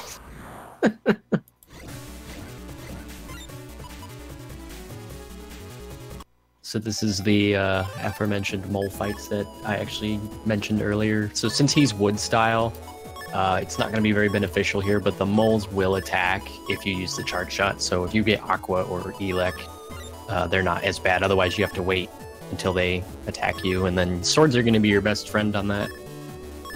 Because they're going to come up to the panel right behind Mega Man, so you're going to want to move back and throw your sword at him. Yeah, this is one of the things that I prefer in white version, the fact that you don't have to deal with these viruses.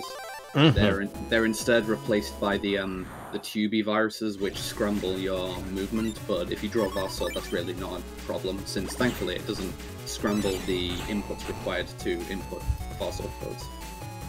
Ugh, could you imagine? I think it'd be quite a lot of fun. It's even worse if you accidentally get bug style, because if you get movement bug, oh boy. You are in some trouble. Because it does scramble that movement. The mole attacks after you use a chip or fire your buster, or after a set number of panels it moves. Yeah, like if you just leave him to his own devices, he'll move a certain number of times and then attack. Or alternatively, he'll counter-attack when you try to attack him. Also, it's not a mole, it's a sneaky purple dolphin. Thank you. That was 2015.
He's hard resetting the game to manipulate the RNG value to draw favorable chips.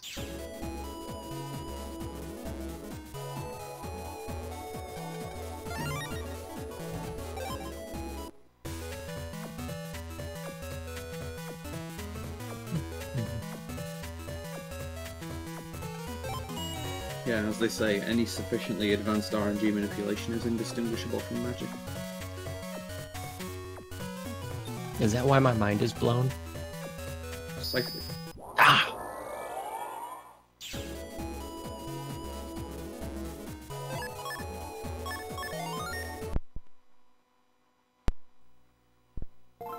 Actually, Capcom learned their lesson after this game.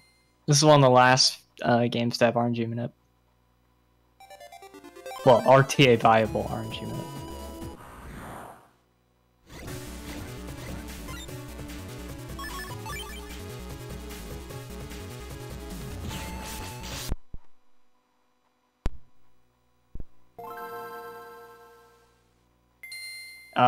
The only games after this that have RNG manip are BCC, which was released after this.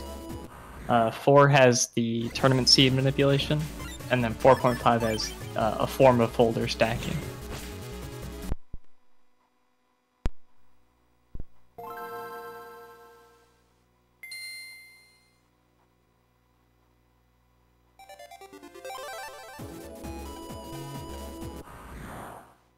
Yeah, the later games actually save your RNG seed with your save file. Capcom got smart. So, it's hard to predict what RNG value you're on, because it doesn't reset to a fixed point. BCC is really easy to manipulate, but the only RTA viable thing you can manipulate is the chips that you buy.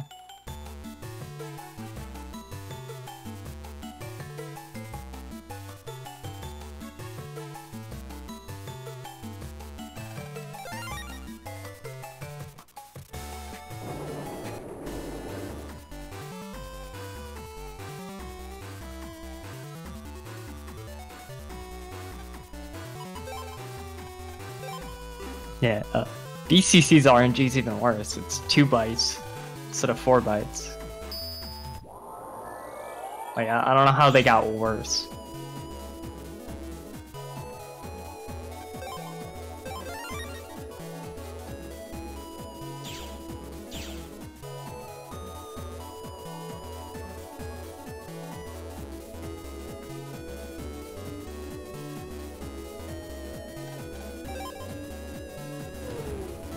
Yeah, when you're just going through the fights normally without manipulation, it can be surprising how much time it wastes to be waiting around for certain chips, so in a lot of cases RNG manipulation does save a surprising amount of time, especially on the bosses.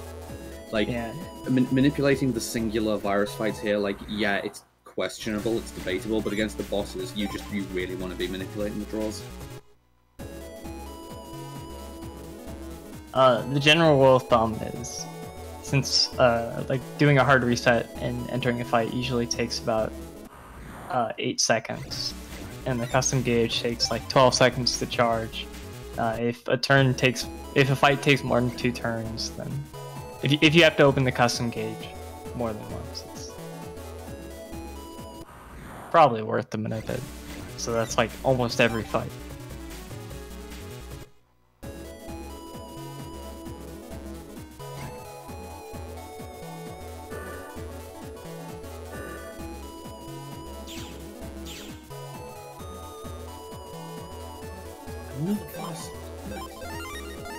So yeah, here he's doing a little bit of cleanup.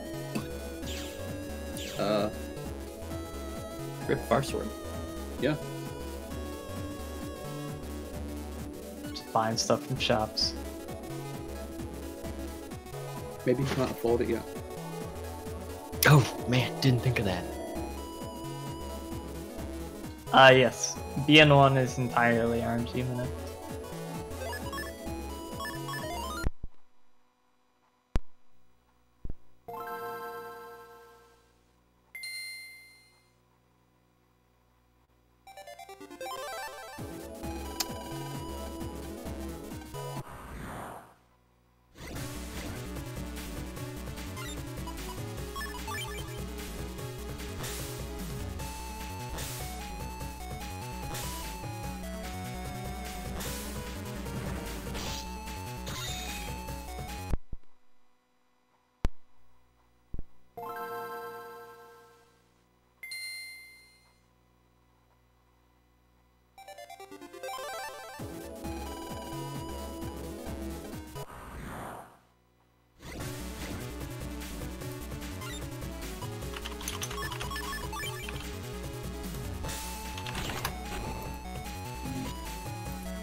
Easiest fight in the game right here.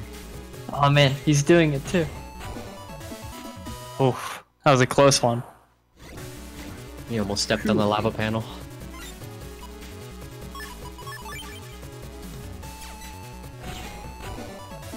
Nice. Wow, clap, clap, clap. Easy clap.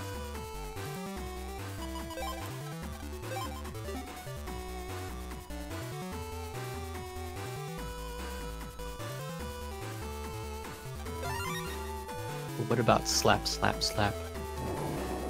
And then you clap, clap, clap. If anyone gets that reference, that's +3 respect points.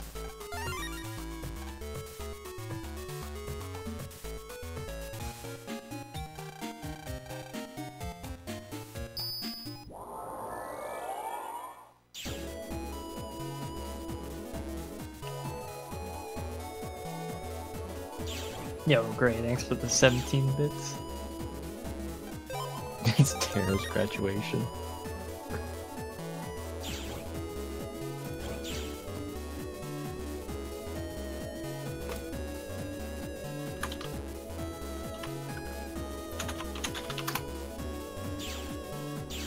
Hello, Carib17. This is now a Carib stream. Oh boy.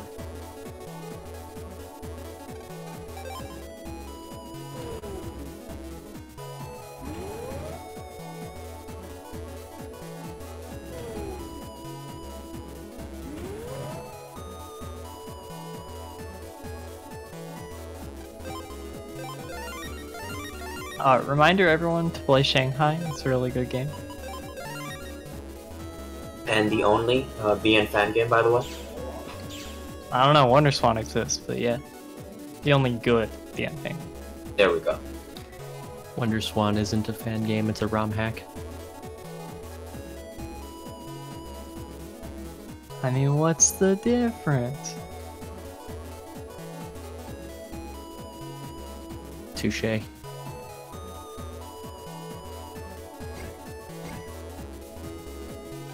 So, again, these GMDs in Yoka, they can contain Zenny, and I imagine that xKilios still has some untraps left over, but at this point, after gambling manip's been done, it's completely obsolete to pick up extra stuff.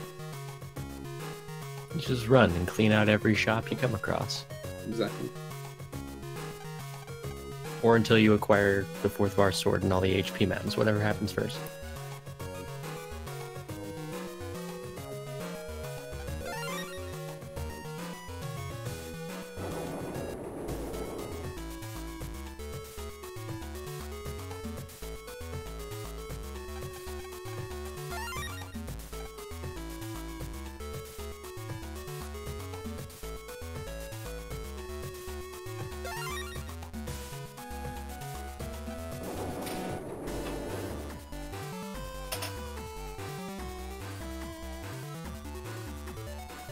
Man, don't you just love tour jobs? It's a pretty inconvenient part of the game, actually, like a little more inconvenient than you would expect, since one of the facets of like just running the game with gambling manip in general, you know, you can afford everything you come across. That includes the HP mems in the shops, and that potentially does a lot to affect when you can both run from encounters in certain areas, and also when you can sneak from encounters. It's like one of the main reasons that we think Gamble could be well worth doing, since it can save time from reducing encounters overall. But if you want to apply that to the final area, the alpha comps, then you need 820 HP to be able to sneak in the alpha comps. Like, that is the requirement. And you can't get that much HP just by buying up all of the spare HP mems from the shops. You do need to go out of your way to take a couple of extra jobs throughout the game. Like, they are still fairly quick to complete, but you do need to find time to complete some of the jobs. One of those jobs that you can do is Transmission Error, which is just a single fight in the zoo, which you can get this early in the game, but one of the problems with the Battle Network games with the way the jobs work is that you can only take one job at a time. So if you pick up that job, you need to complete it before you can pick up any other jobs. And ideally, we'd like to leave that until the undernet ranking scene when you return to that area of the zoo, so you can just do it naturally without any backtracking. But if you do that, you can't do any of the Tora jobs because you're holding it, so it sucks.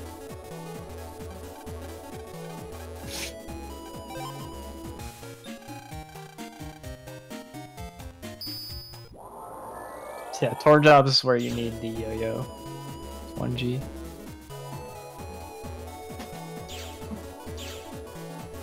Yo-Yo1 G in exchange for a teacher's job. Fair trade, I suppose. I'm pretty sure you can do that Navicus soft lock in any of the Navicus tutorials. I think Lan should have just blackmailed that teacher. Yeah, I can get your data back, but what's in it for me? Do I hear straight A's for the rest of the year? Exactly. I was gonna say. And it gives you the worst chip imaginable as a reward. What a legend.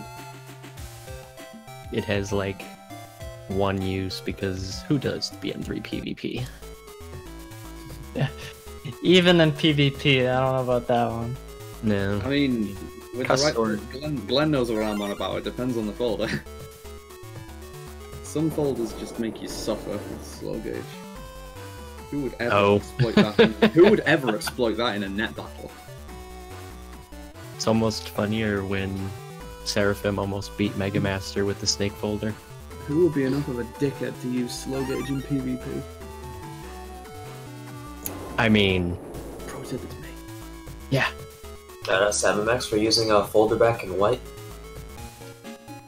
Well, that's a special kind of cheating. Nah, I just use folder back plus another Giga chip. It's the way in it.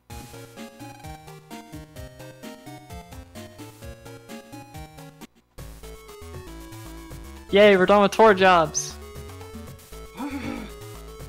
Liberation missions in 5, but we've already done that. So we do now have the extra folder that Tora gave us as well. It has some pretty useful stuff in it. Like, it not only has the energy change fuel that we're going to need for the Flame Man scenario later. If you want to just put more asterisk chips in the folder, it has a couple more attack plus 10s, and it also has Pawn Champ, which we'll definitely be taking out and using later on. Don't forget to chant MVP soon.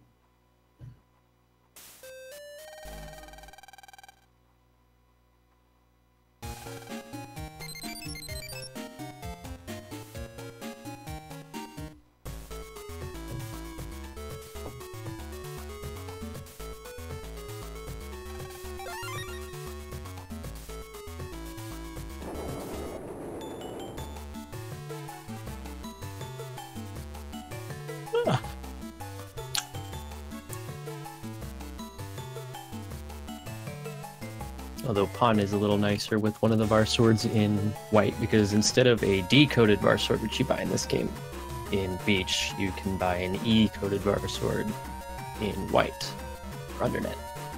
So Pawn's going to be fun. But it's good in both games. Always folder MVP.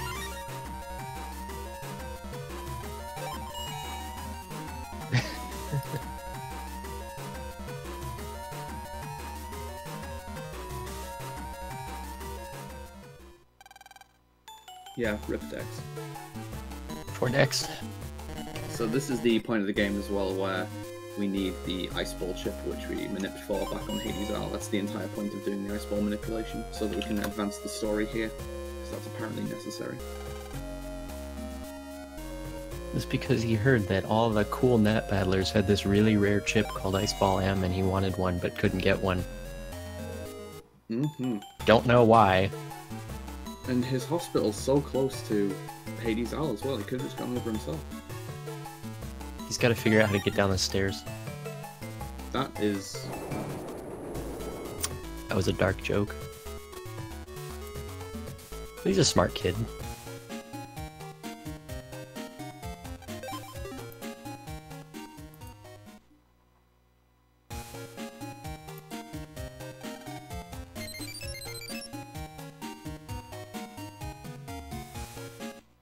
Why does the wheelchair kid need Iceball M? Because he wanted to be cool, man. Not sure if that was a pun, intentional or not. All the cool kids have Iceball M. Well, now except for Lan.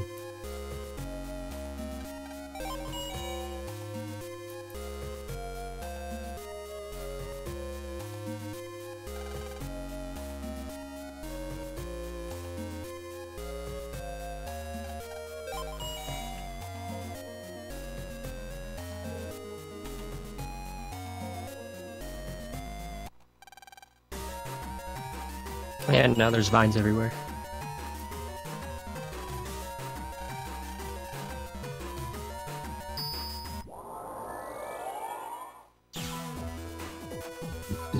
So, it's necessary to be able to burn all these stuff away, and this program is going to give us NG change so that we can do that. It does require a navicust edit to be able to fit it in. Then we can use just the fire chips that we have in our pack to burn away both the vines and the trees. And we do thankfully have everything we actually need to be able to get through this area without farming for extra chips, because like some of the vines and objects in this area periodically drop extra fire chips, so as long as we start with 4, never actually going to run out.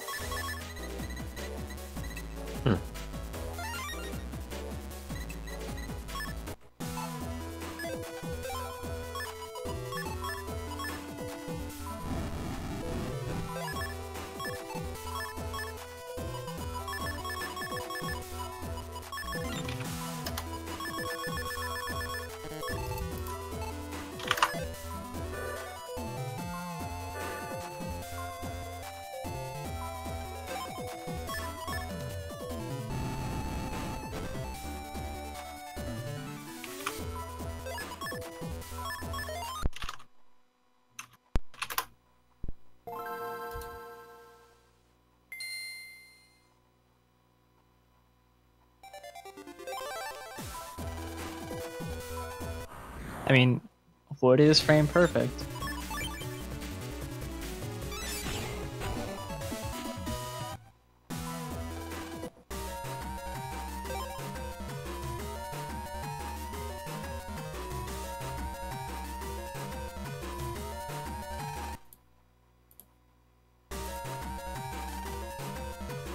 Of course, the solution to that scenario there is just to jump out of a second-story window. Yeah, he's fine, he's fine. Oh, there's some shallow water and rocks there. It's like, that's safe. Generally custom style is better. The Sure element they used to kill largely people. doesn't matter. The element is basically a runner's preference up to a certain point. I would prefer to run with Aqua given the choice, but it's not too important, yeah. I mean, heat bug all the way, but that's a whole different beast. Of course, yeah.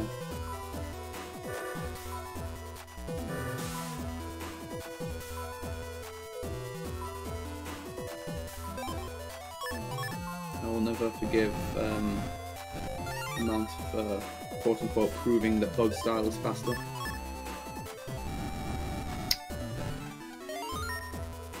Shoutouts to the task. I mean, it's like, you know, if it just happens to give you custom 5 all the time, then what else are you supposed to do? It will end up being faster. Just get Buster Max. Yeah, that's it.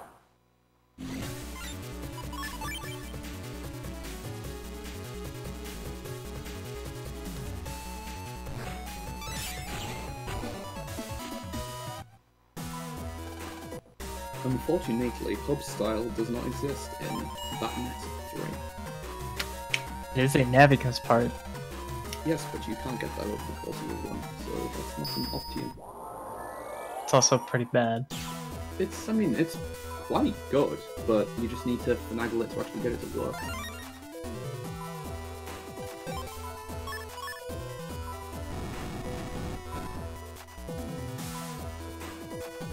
So at this point, xKilios just knows all of the specific vines that he needs to burn to keep his supply going. Like, it's gonna constantly look like he's about to run out of chips, but he knows what he's doing. It does, of course, mean that if he actually makes a mistake at any point, then he will actually have to farm the extra fire chips, but I'm sure he knows to avoid that.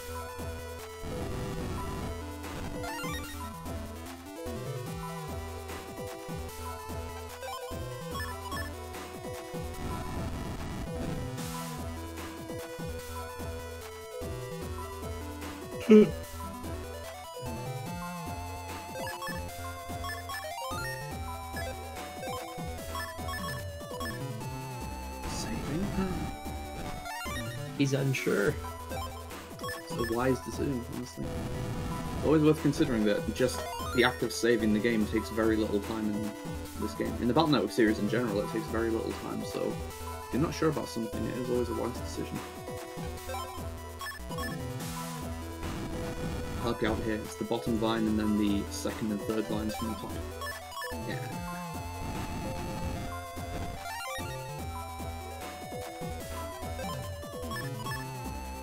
See, he's got it. Saving takes quite a bit of time in Double Team DS 4.5 and OSS.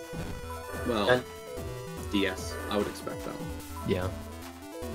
Don't worry about saving times if you never save. The classic Eurothar strat. This is also a good example of what I mean about, well, I mentioned that if he'd like run out of fire chips, he'd like need to farm for a little more. That'd be a little difficult considering he's actually at the sneak rate for the hospital comps. You'll notice that he's not getting random encounters because he's at 560 HP, which is the sneak rate for hospital comps. There's a fire chip in this area, so if he makes one mistake, it's not a big deal. There's a fire sword and a BMD, that's right.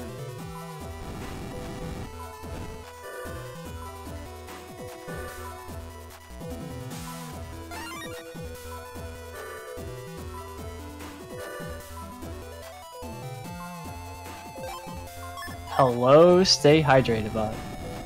33 My hours. boys returned. Reminder to stay hydrated, gamers. Almost 4 liters of water. I'm actually surprised that for being awake over 30 hours, you only need about 4 liters of water for optimal hydration. That doesn't seem like very much. I mean, it's over a gallon, but over the course of a day and a half, it's not even that bad. Hang on, I have a thing. Because a gallon is... Oh, the tag's gone. Darn. I actually do keep a gallon around for that reason. Just don't drink too much water, or you can actually die of water.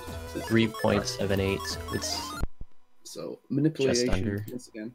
Thankfully, the portal that takes you to Plant Man, I mean, it's always going to drop you off in the same location. It's very close to the fight, so it's a perfect place to set up on. And yeah, you can run up or up left into the cutscene trigger, it doesn't really matter. Just don't run left, because horizontal movement sucks, so it will give you a different plan. Nah, yeah, it's annoying. I actually sometimes just pause buffer this fight to see where he's going, because if he moves like up or down, then you can just stay in the middle and elemental slash, but if he stays in the middle, then he's going to immediately fire a thingy. Like that. Yeah, see, it's... Wow.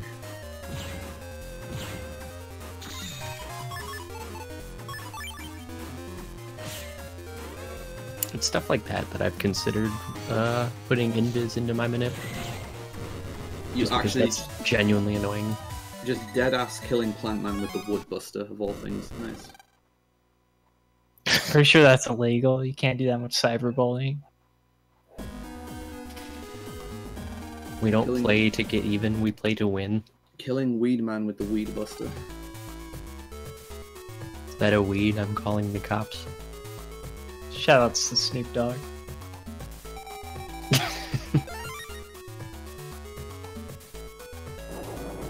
That was RNG manipulation, I swear.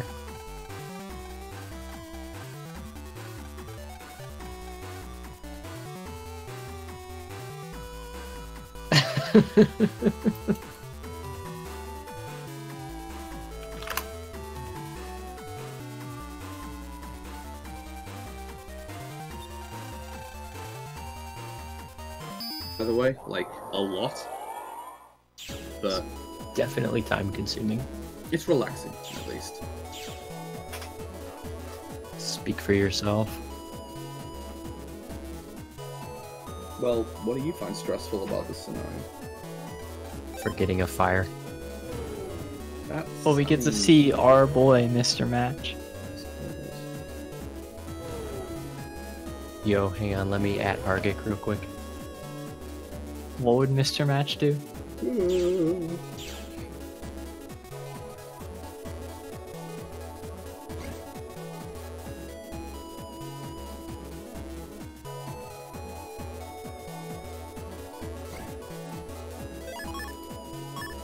Ah, he's not on Discord. Never rely on that guy for anything. Ah, let me tweet him.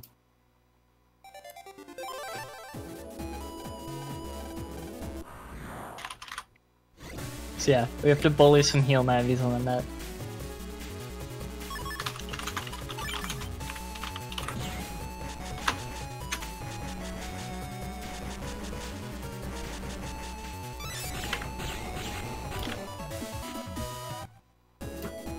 There, I tweeted him. All Excellent.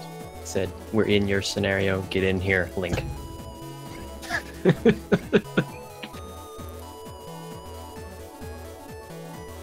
Should we explain that inside joke or not? Yes. I think it's It's because the English dub of NT Warrior, Mr. Match is Scottish. Argic is also Scottish. The end. Do you for really explaining. want Giga in here? No. Who tried to summon Giga? I said Argic, not last Giga. time I checked, Oh. Giga wasn't Scottish. Yeah, Giga's I was Irish. like, are you okay, Glenn? No, I would never summon Giga. Well, You want to hear why aren't we using Rock Shot for like the next 2 hours? can I mute him if he does? One. One.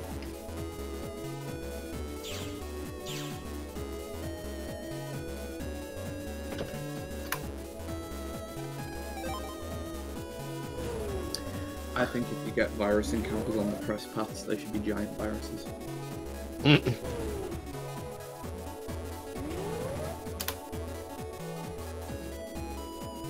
Dang.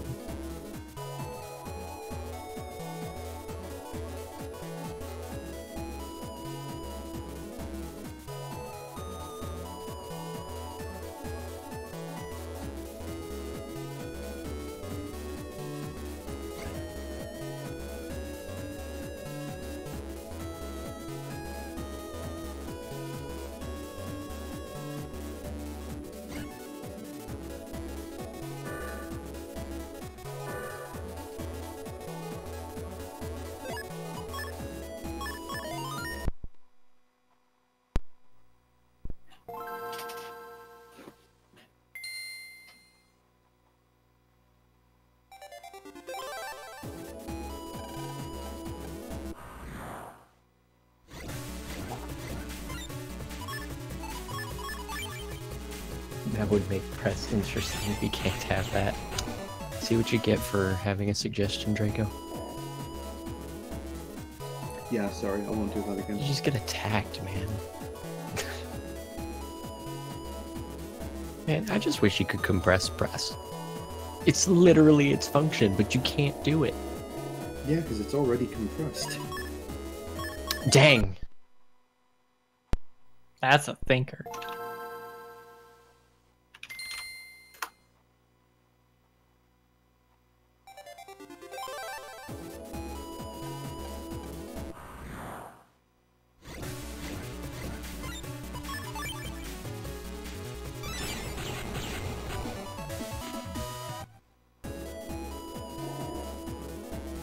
There are very cool things here.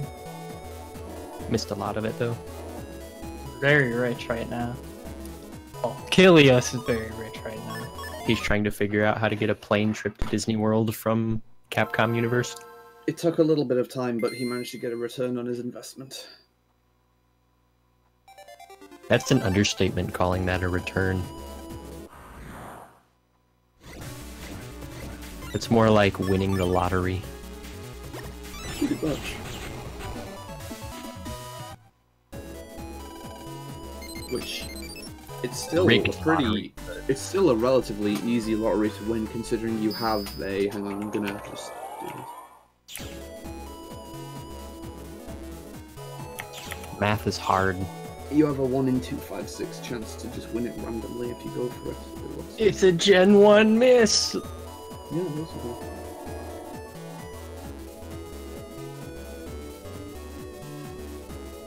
But this ain't Pokemon, so we're not gonna miss much. Just swords.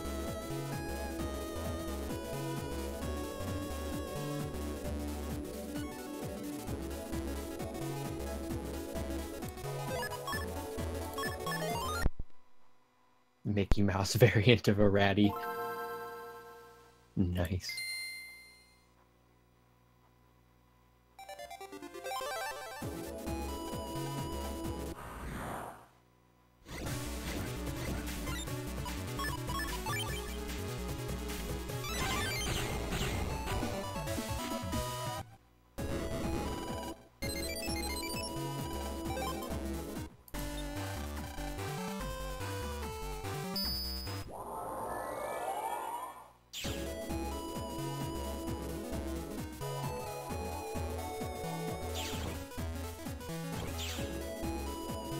Now there's some random guy who's doing the thing land doesn't do anyway, but yeah.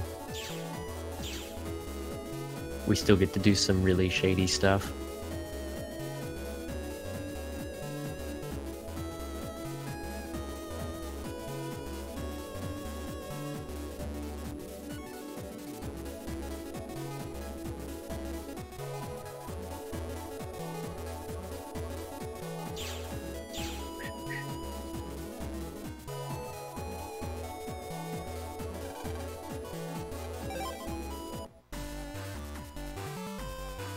Is it ever revealed that Navi's identity? It's Like- Cossack Navi. Hmm. I learned something new today. Because he is the same guy who rescues you after base owns you. He even uses Dark Aura, dude. I don't want to hear Dark Aura from you, Whoa. okay? Spoiler.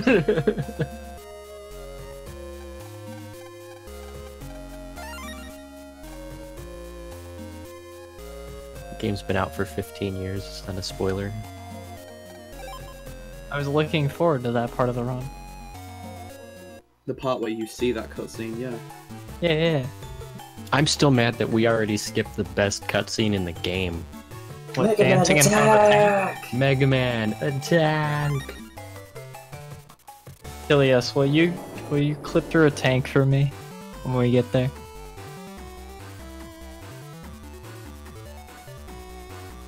What? You walk through a tank. Have you never walked through a tank? I could. I mean, I've walked through walls.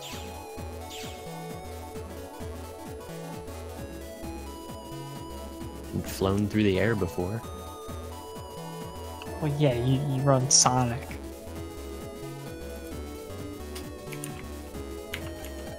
I wasn't talking about in Sonic.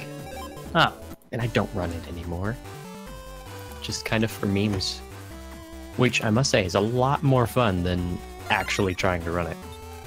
yo, it's our boy, Mr. Match. The one Where's and Arctic? only.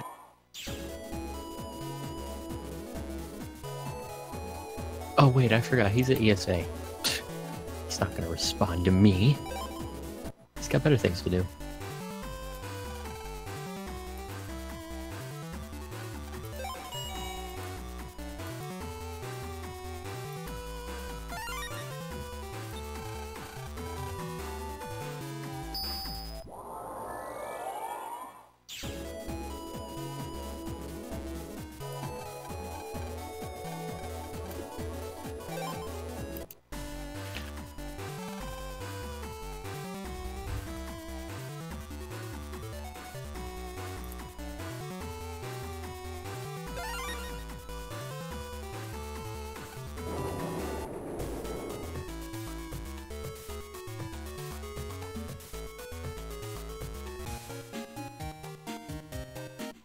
So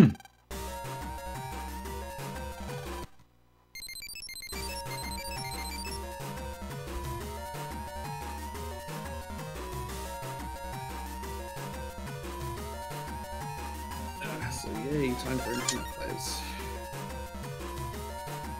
So if you don't like fires and don't like a lot of backtracking and need to use the bathroom, now's the time. Unless you're me. Now you just let someone take over your PC. Oh no, it's a DS, never mind. I'll come over. That works. Let me get a flight real quick. Let's take the right train this time.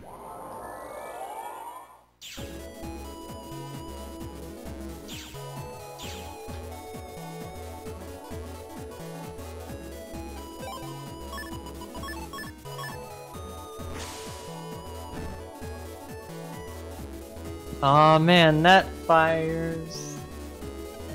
Yeah, best part of the game. So chat, how's your day?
Oh no, not best girl again.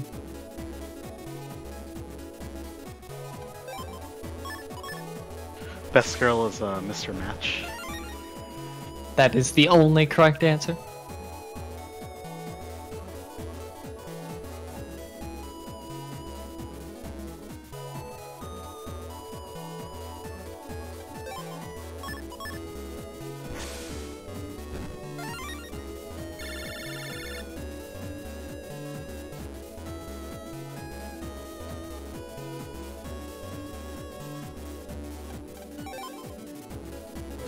Okay, I'm back.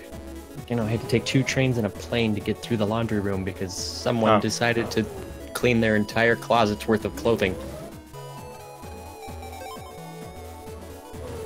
3 is the best. No. BCC is the best.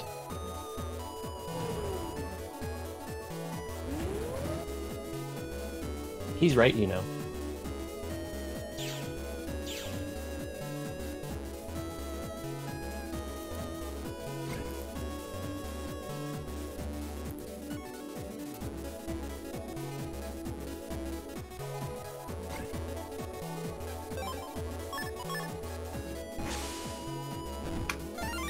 Do not hate on BCC. It's so good it can play itself. Yeah? Oh, N1 Battle is actually pretty bad. Ain't that right, Twilight? Yep. What was that? I agree.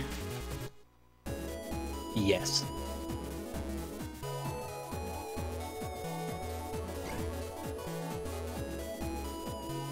Let's just say right when I decided to talk, my dad decided, hey, I know you're talking, but I'm gonna talk over you anyway. Yo, the gaming gods strike again.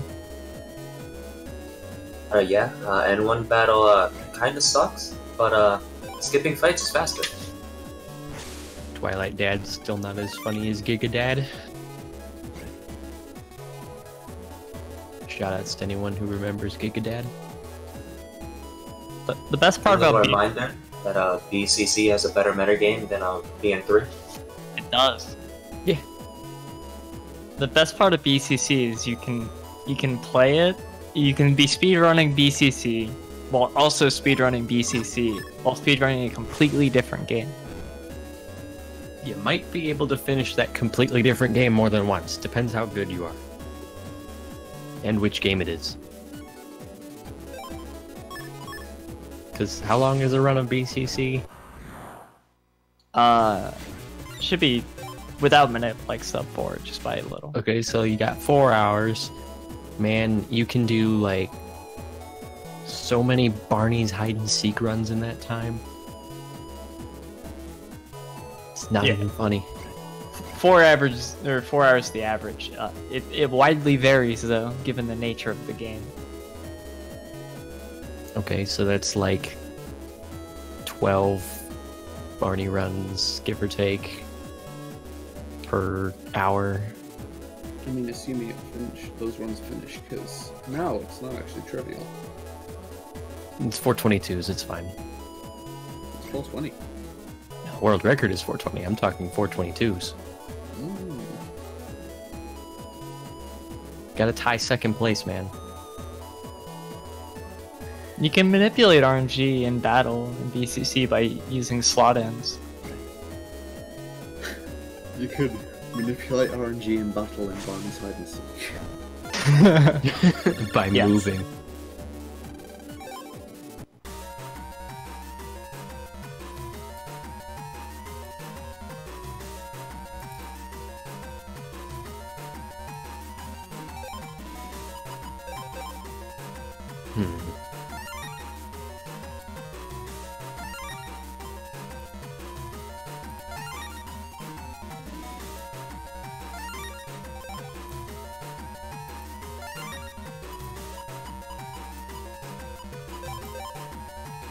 Oh, the N1 GP plays on 6 because the link emulating the link cable stuff is garbage on the VBA. You have to use a fake Android thing just to play 1 through 5.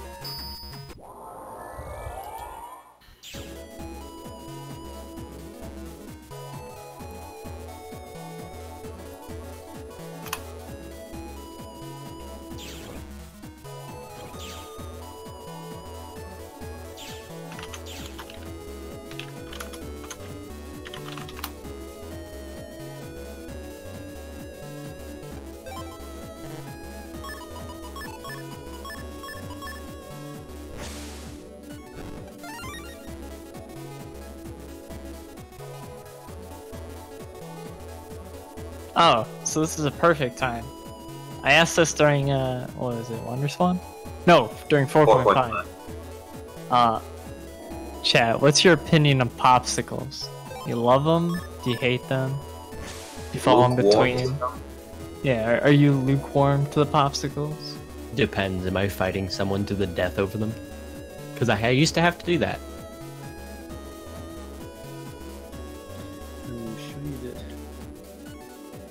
I'm sorry, Tara. I didn't know you were still here. Perfectly reasonable question.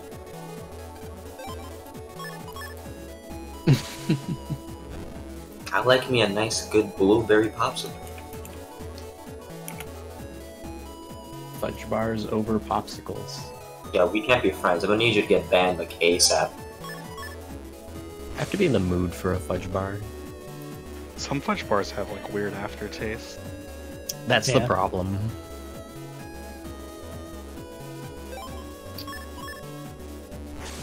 What are the ice tube things called? Those are the best. Those are still technically popsicles. Yeah, At least here. like a special name. They're like shaved ice or whatever.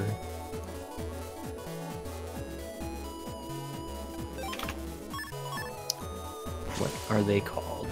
They are called flavor ice. Shaved ice? So it's spelled... Dude, you can buy like a pack of 500 flavor ice for like really cheap. Yeah, that's why they're the best. Flabbing fudge. They're low It's effort. spelled that way. You buy in bulk. What's not the Or, word? It's like ramen. But yeah, you can buy like a pack of 500 of those for like $6 or something stupid.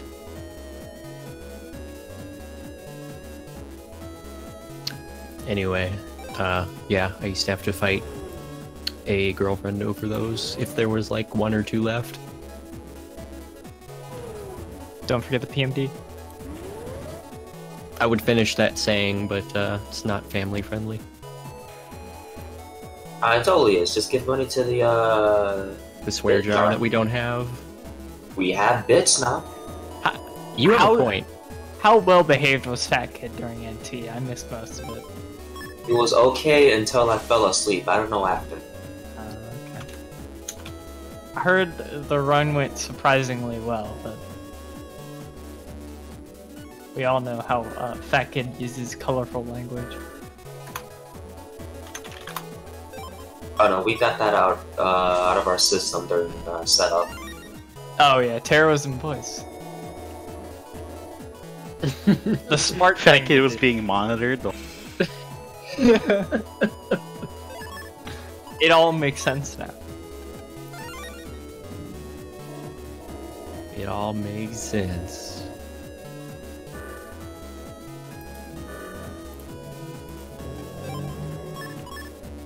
A fitting sound effect for a speedrun.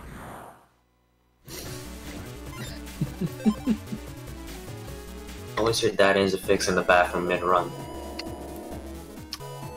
Still waiting for our traditional Kilios ring ring. My phone hasn't actually like ran all around. Kilios, Sure what's your you phone do. number? Who are you and what have you done with Kilios' phone? Maybe that's why everything is like going wrong. Hey, this isn't an actual speedrun. Your phone hasn't rang yet. This is just a VOD. Kilios, what's your phone number so I can call your house? 446-555-5555. 4.5. 777 7777. It's too many numbers. 53214. Alright, I got you.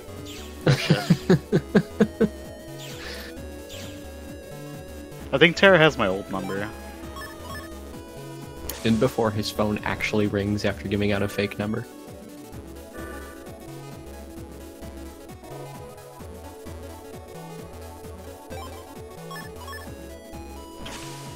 Oh no, Fountain. However, will you do Master Style now? Kilios, I need you to add more digits to your phone, please. I still need to find someone to make me a perler of Sapaping. It's a good email. It really is. It's actually perfect for global Because, you know, I'm not subbing to someone for a Pepe emote. Just sub the TeamBN channel for Prague channel. Well, you're right. Then you get to globally blame Kilios. I mean, I can globally blame Kilios IRL anyway.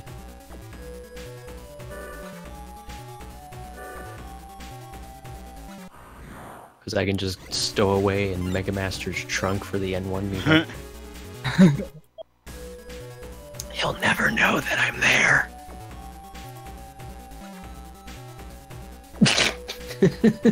Twilight, please. Don't punch Kilios. Gotta make use of the emote now that we didn't even get to see punching rocks. I mean, I can dab on Kilios, but I'm not gonna do that. I can just dab. Done. You never saw it, but yeah, it's there. Shoutouts to NT, where Mega Man dabs on Life Virus. Does he? Oh yeah, in the intro cutscene. Yeah. Oh.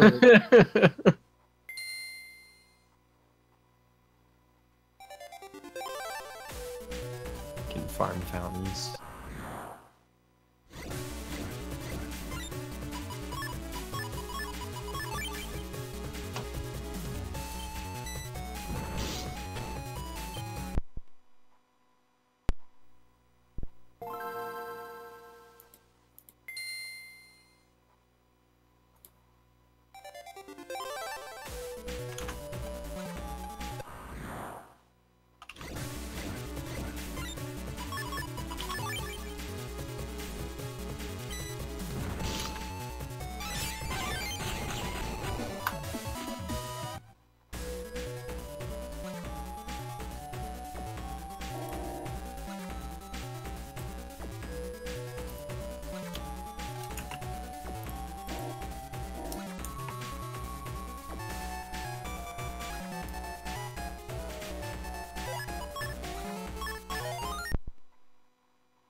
Oh, it was 100 killer.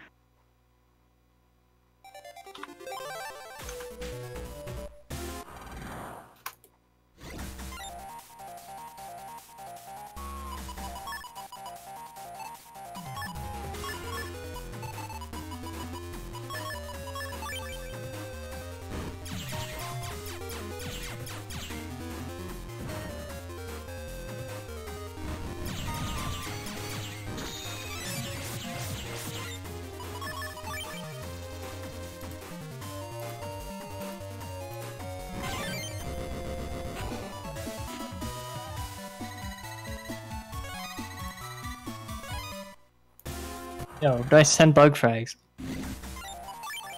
Only 19 more to go.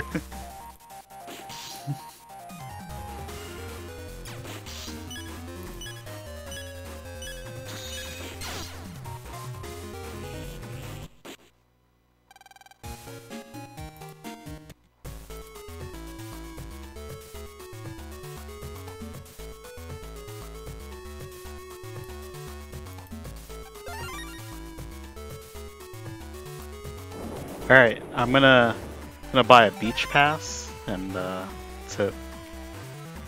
You're gonna do the thing!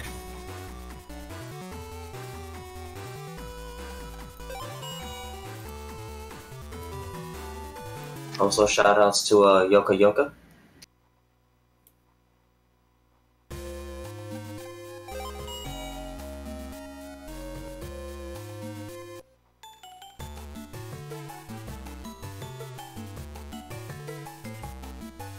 Yeah, I saw the candles go down faster than normal. I was like,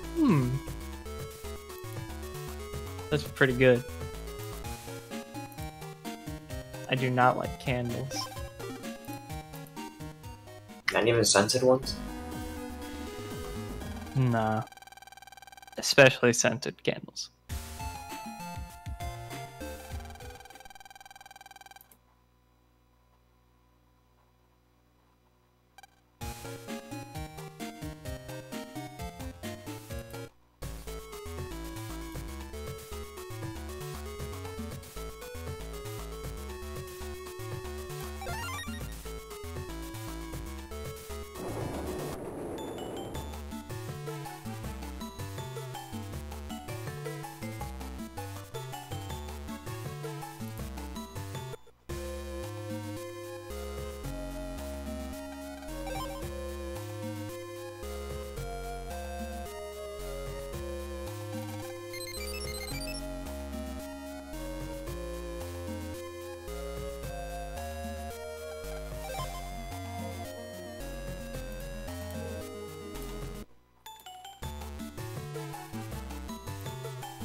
Oh, nice jacking into Chod there. I came back to jack into Chod. Way.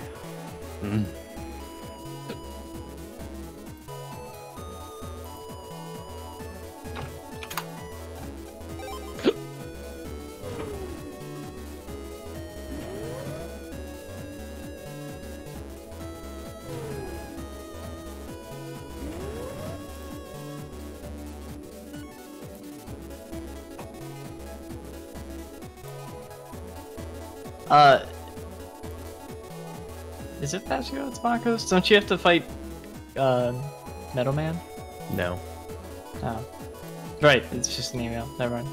Yeah, he read it a while back. Like, fighting Metal Man is an option you can consider, but I don't think it will end up being faster. Like, it gives you easier access to Yoka, but you need to fight Metal Man and Metal Man Alpha to get the code for the security cube. Do you? I thought you only had to fight Metal Man. I think you have to beat Metal Man Alpha for it. Let me check that out. Can't you just fight her in the when she's waiting in the N1 GP. Well, yeah, but if you go to Yoka, I think it'll still make you fight them in sequence if you haven't done them there already. Ah, okay. Okay.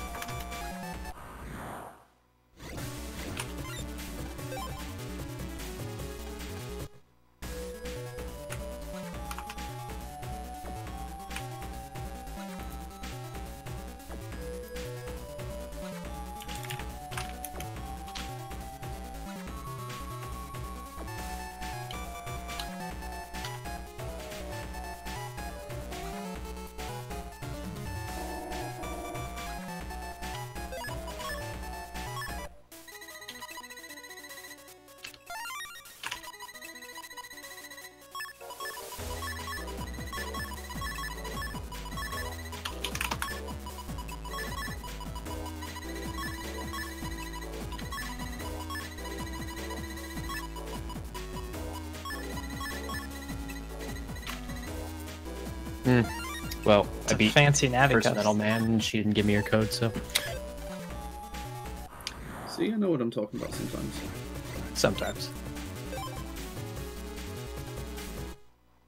Yeah, mod tools is slow. You're slow.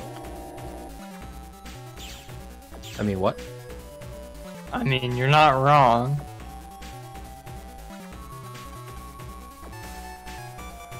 Have you seen my PB?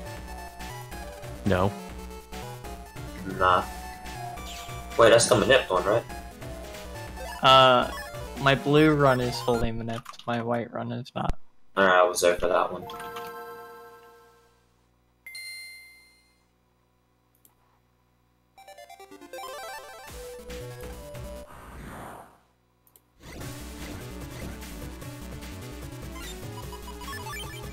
Yeah, these fights get pretty Monka-S and white.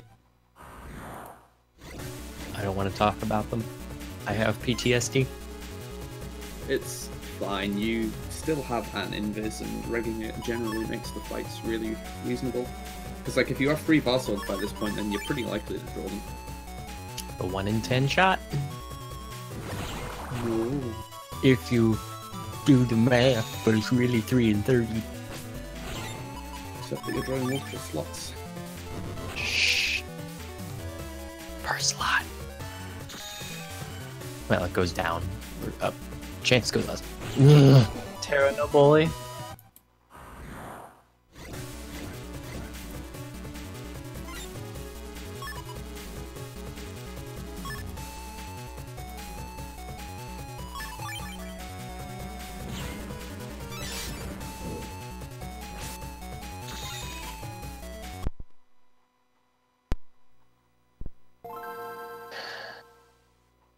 No. Yeah, Terra is running.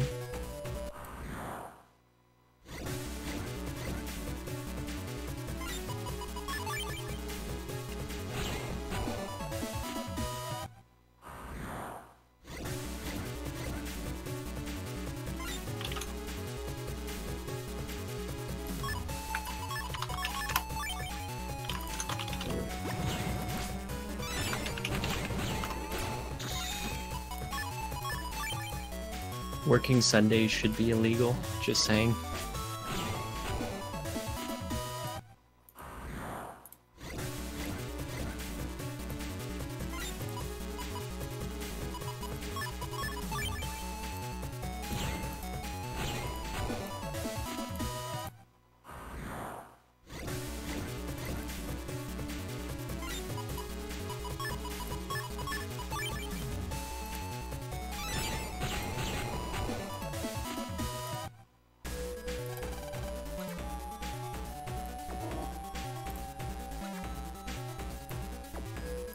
These fights are always really fancy with Minute. Every fight is fancy with manips. Yep. You literally can't fail them unless you suck. Oh, wait, I suck. Never mind.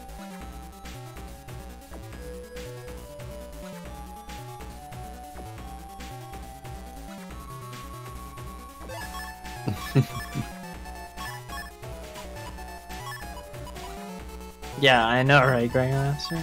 Everyone's just a cyberbully all of a sudden.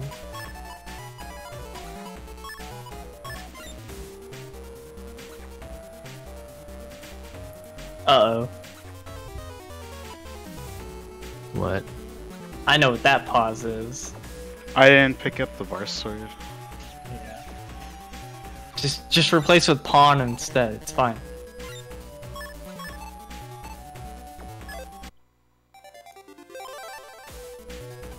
It'll still Yeah, work out. you didn't save. Oh no. Oh no.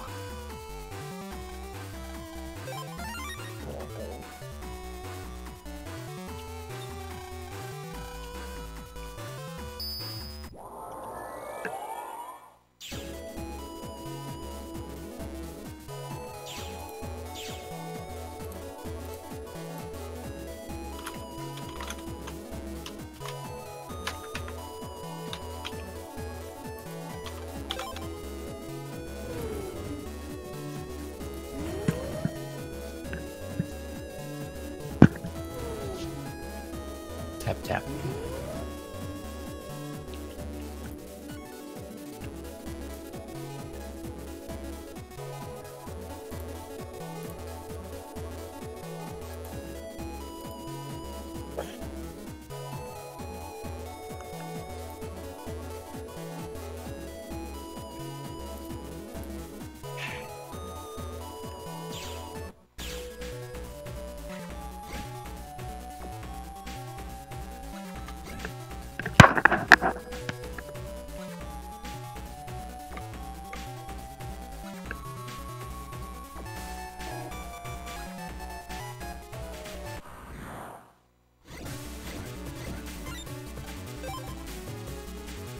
Yeah, that sounds exactly like Lucky Percent.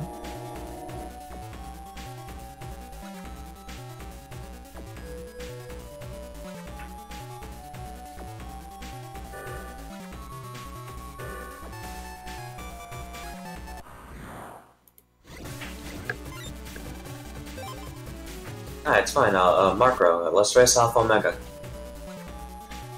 No thanks. Ah, thank you. No problem. Saving you.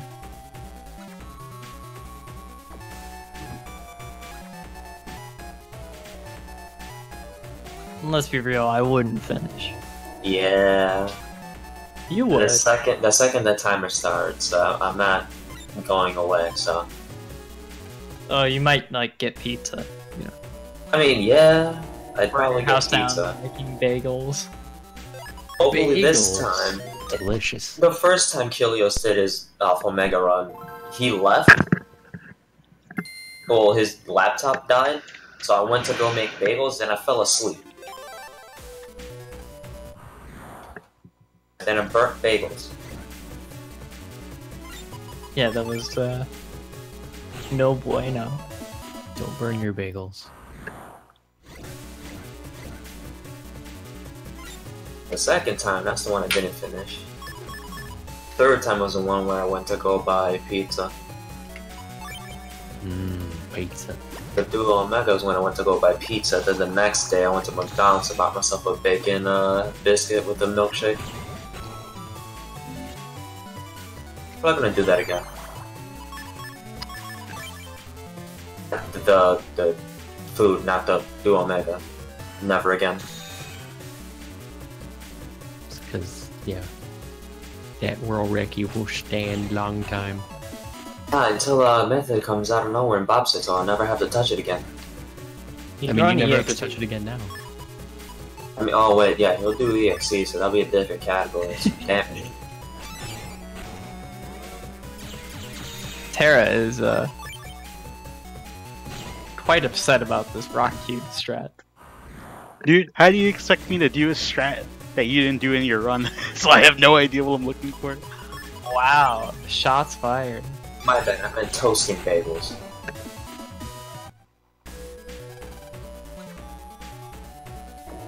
I just don't have a toaster.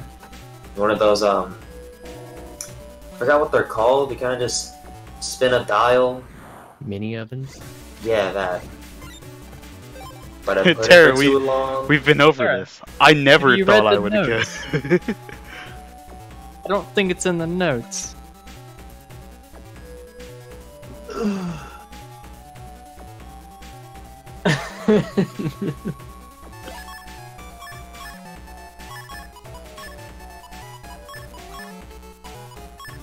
Reminder to save. Oh my god. Twitter is such a meme. I mean, I think I understand what Tara wants you to do, and it's pretty good. Yesterday was Waluigi's birthday, as it was the release date of Mario Tennis.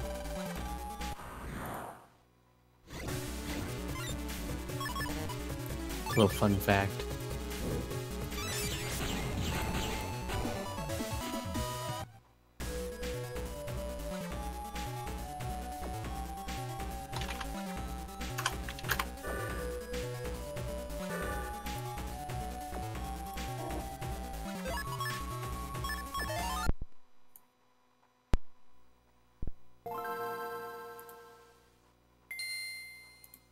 So, Killers, we're skipping rank 4, right?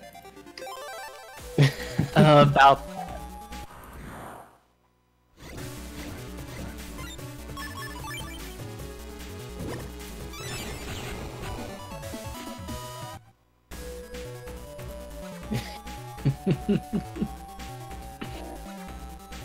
This is the fight that sucks the most in white. It's got Ratty Omega.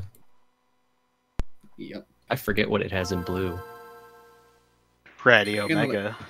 Oh man! Doesn't it have a Radio Omega in both versions? Yeah, it's the exact same fight. These fights still tend to be fine, like if you have Invis reg, it's definitely my preferred reg at this point to have Invis. It's not the exact same fight. White has 2 regular rats. Oh wait, yeah, my bad, but it still has a radio Omega. And Yeah, it the still has the mis- Omega. Like the ratons that they fire can physically block your hits, that's the problem. Mm-hmm. So So again, blue has the easier fights. We're still not as good as Ghosted, drawing the step cross during that fight. Let's not. Oh. Buggers! Every time I see someone do this fight, I think of xKilios running white. The one with the bunny and the rock and the meteor guy. I don't know, those fights suck. That's a good highlight. Those were different days, okay, Marco? It's almost as Those- bad as me getting area locked. I mean, it's happened to me plenty of times. It's just, It happens on my PB. that fight is mean.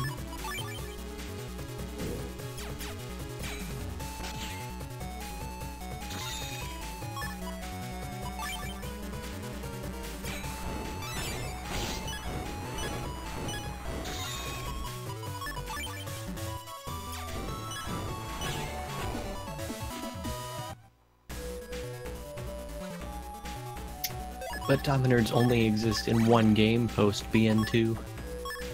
This one. Dominards are pretty bad. Mm-hmm. 2 games? What?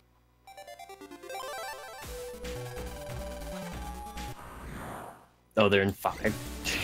Yeah. Yeah, Shows you how long it's been since I played BN5. I actually don't know how to Good. do this encounter either. Actually, no, I can tell you the exact date. It was,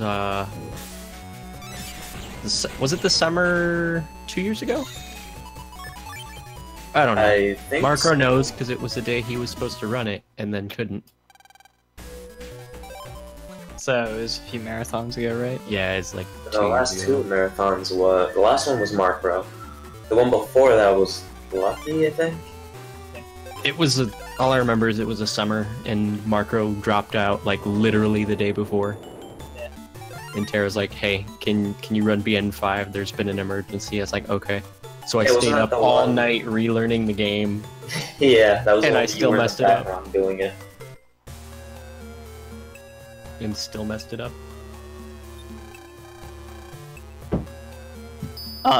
Lucky would like to have a word with you, Waffle. It's Troll arms are apparently very good in Proto Man.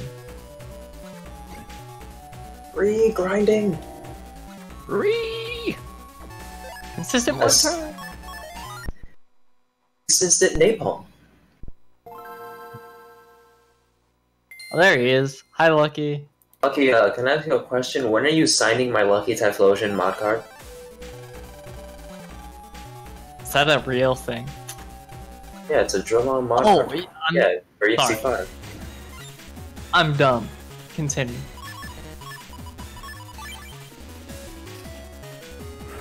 A nice, clean $2.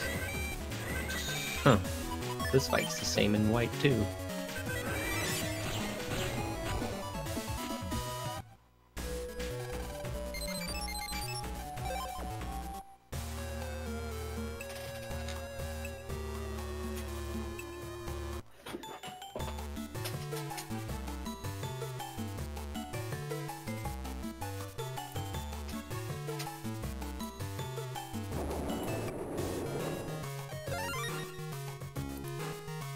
Isn't BN2 hard mode just everything is double HP and does double damage?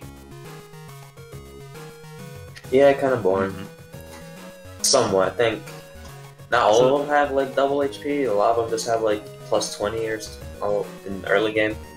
So it's quote unquote hard.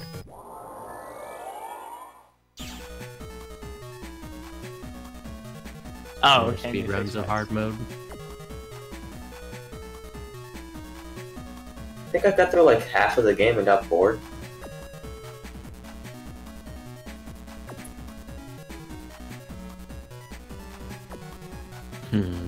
Yeah, it doesn't sound particularly well made.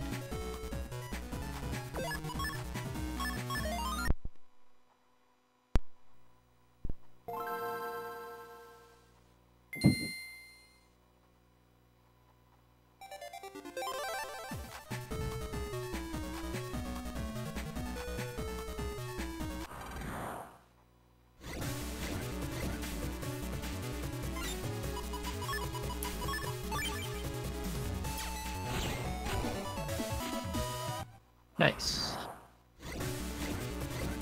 These fights are really good.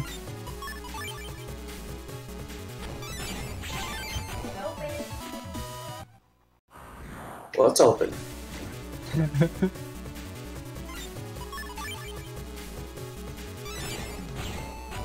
Okay, warning, I may or may not instantly disappear. Okay, bye Glenn. Because That sounds- screwing around with the power panel. Oh. So that's a thing. I'm so sorry. So, you have all been warned.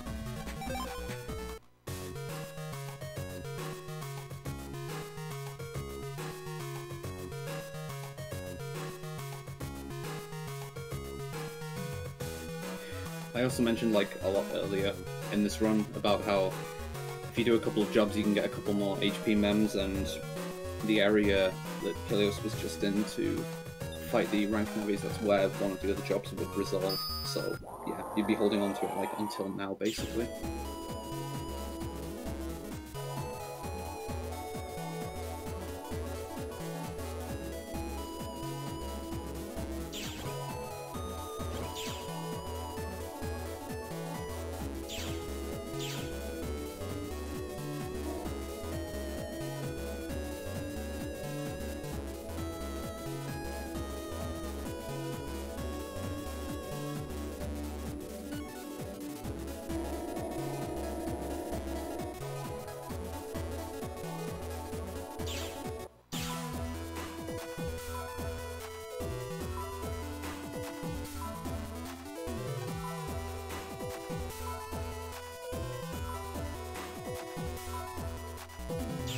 Oh man, if Gator's spam is for noobs, you should see Prism Tree Bomb.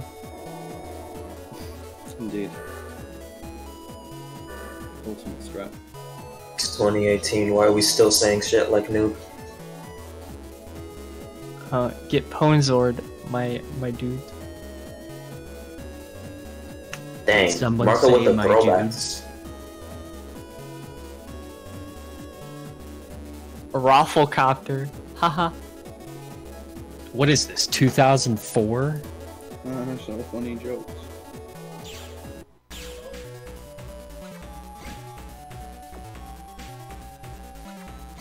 Because Giver's the current year. We always gotta talk about the current year.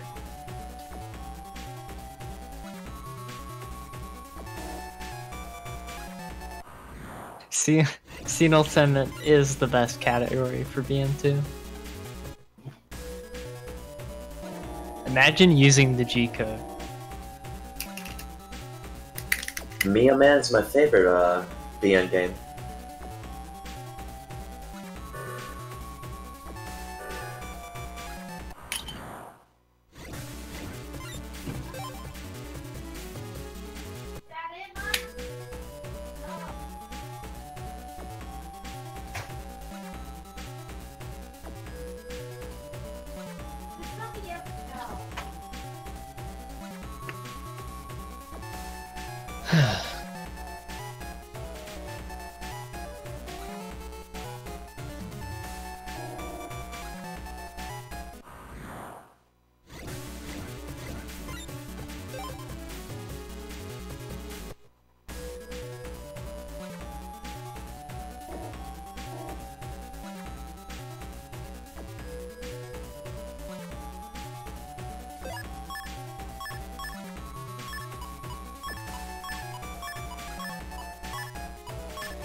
Tara, what is that folder edit? The swaps at the beginning there were what?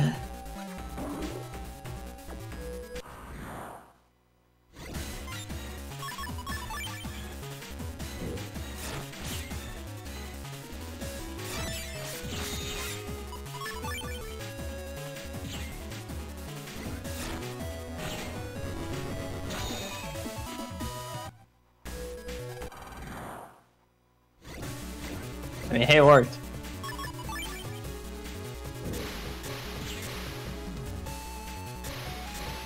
Monk ass.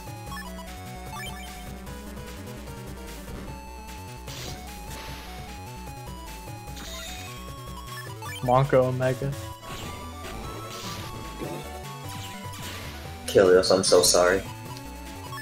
And there goes one.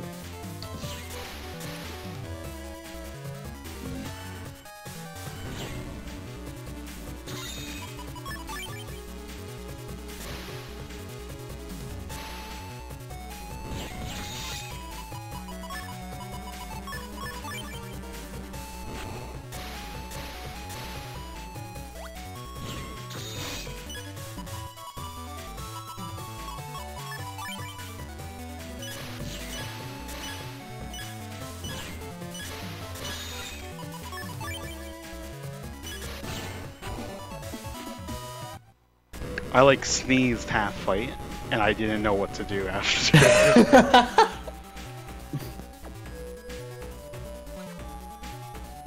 It was for suspense. First try.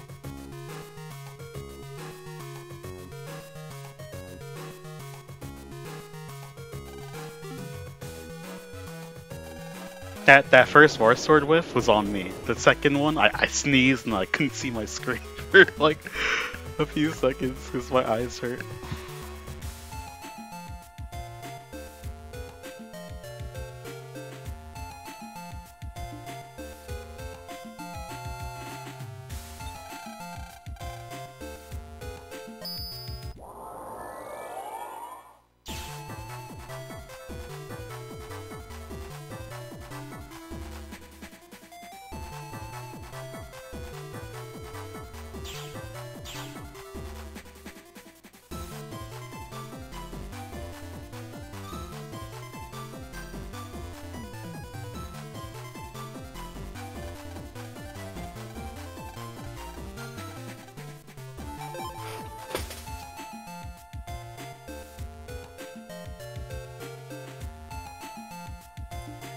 like how I seem to be the only person who didn't struggle with this puzzle at all while playing through the game. Thank you. You're welcome.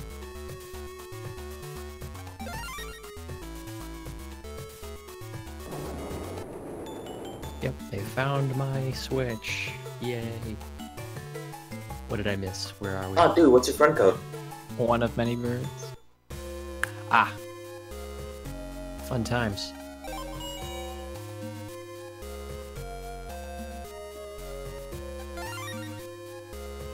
Oh, origami! I would have never guessed. Origami.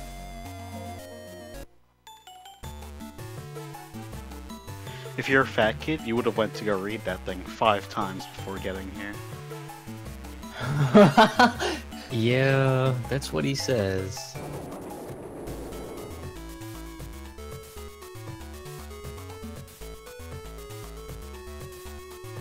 OSG, even in DN3, is a nuisance.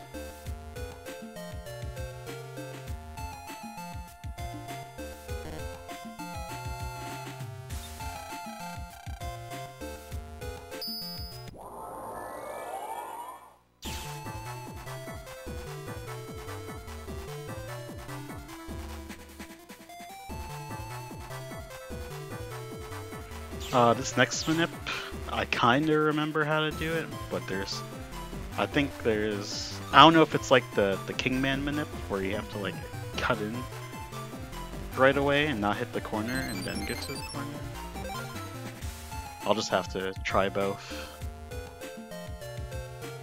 I believe in you, dude. Why don't you just skip this fight? Wish I could, if only I was playing the other version. And you don't know that. It took us forever to realize we could do that in black. It's because no one tested it. Wow. Whoa. Game fact. So yeah, in the Japanese version of this game, you can skip from rank 7 to what, like rank 2. 3? 2. 2? 2. Yeah. So you don't have to fight Copyman at all. You just go straight to Bullman or Mistman, depending We're on not the version. fighting Copyman, we're fighting the real version of Gutsman. Sorry, my bad. That's not the real version of Gus, man. He's not yelling out yeehaw after every 3 sentences. Guts. Guts. I thought think it it was- ends up being faster. I Japanese thought it was version. just EXE3 and not black. We figured out it's both versions after watching the All That Comes test. Or the 7 stars alpha mega test.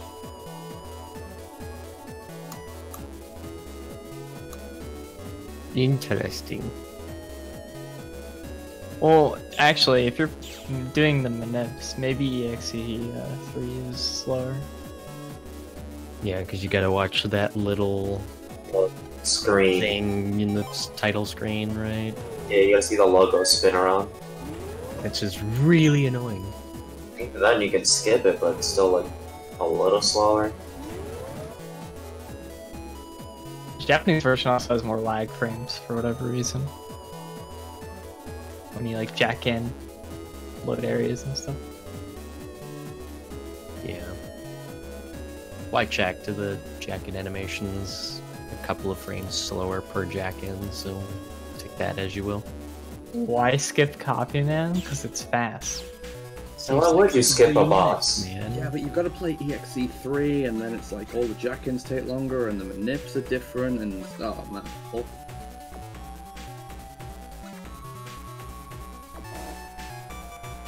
Yeah, I can't read any of the shops because it's in moon rooms. It's just impossible to play. Unplayable. Good shop, we don't even stop there.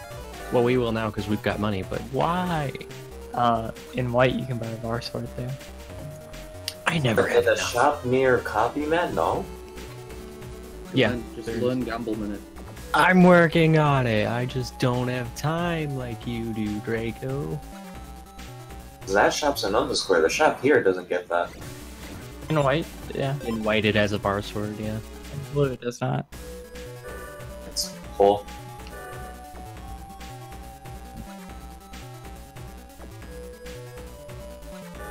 How would white have an advantage? Oh, instant. Don't bully Guts, man. He bullies us sometimes, though. He bullied us in the start of BN1 because Dex is kind of a jerk. Oh, we gotta get revenge for losing to him earlier in the game. He's right, you know. Oh wait, no, we bullied him via Varsword. My bad. Ouch. We don't play to get even, we play to win.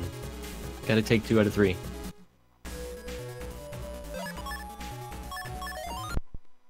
Imagine fighting Guts fan for bug frags. No. Dude, you need 30.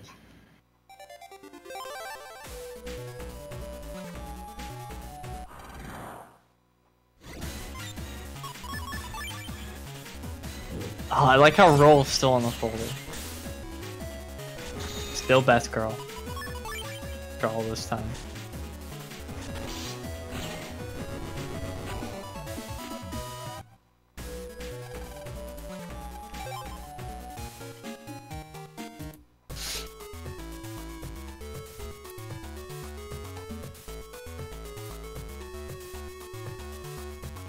So the Bowman fight's pretty fun.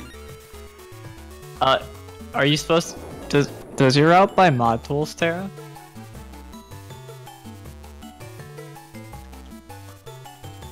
Why are you flinching? Just don't flinch. Oops, wrong area. It's more fun that Bowman is here over Mistman. Yeah, Mistman sucks. You don't buy mod tools, Tara. Yeah, Because Mistman isn't you pick very up no useful. Zenny, and then you buy the Var Sword early, and you didn't do Gamble Manip, so you had just enough Zenny to buy the 4 fire chips and the Var Sword. You should probably pick it up now for the thing later on. It's not like you don't have money. Oh, what's the super armor code? Needing super armor.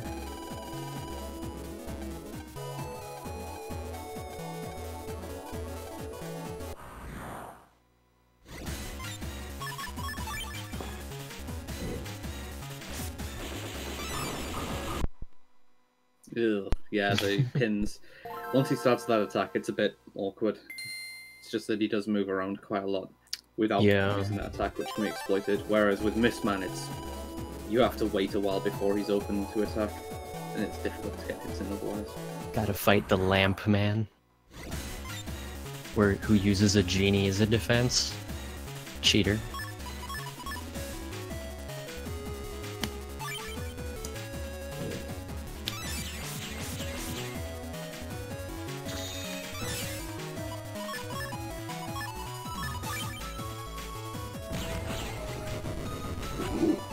Nice. Ooh, that was nice. I don't think that was how it was intended, but it works.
Alright, time to do post game. Yeah, Exactly. imagine finding a secret area under a bathhouse. That's not Draco's keyboard. No. Draco has better switches than that. I'm being. It sounds more like this. We're just gonna put the blame on Draco because he has a keyboard. Okay. Hang on, let me help you out here. I don't think I need to buy that.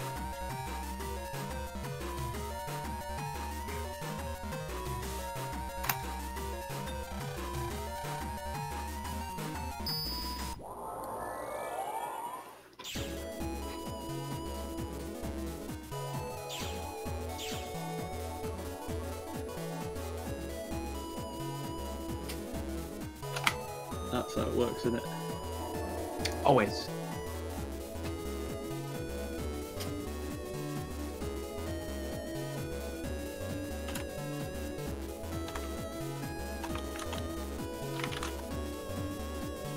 Oh god, yeah, the BN message. I like that.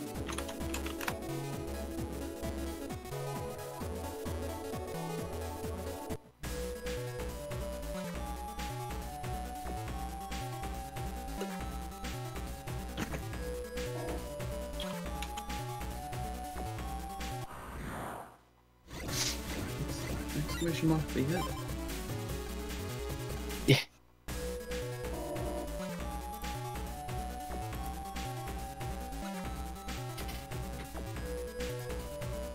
Next up is the BN3 randomizer race. Heck yeah. That's up to Beastman, right? Yeah. Depending if it goes Alright. under an hour, it might be to Bubble Man. If you guys are too fast, it might go to Bubble Man. Or an Yeah. hour and 25, whatever happens first.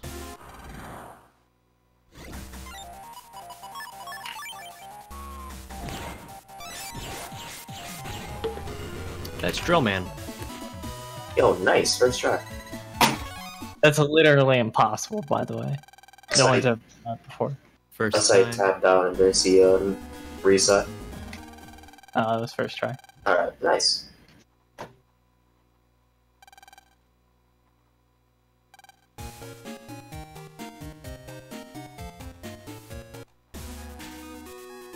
Alright, almost up to endgame.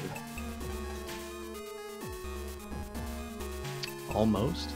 This is Endgame. I mean, I usually consider whenever we get to the island as endgame. Please That's walk just through me, a though. tank for me. Thank you.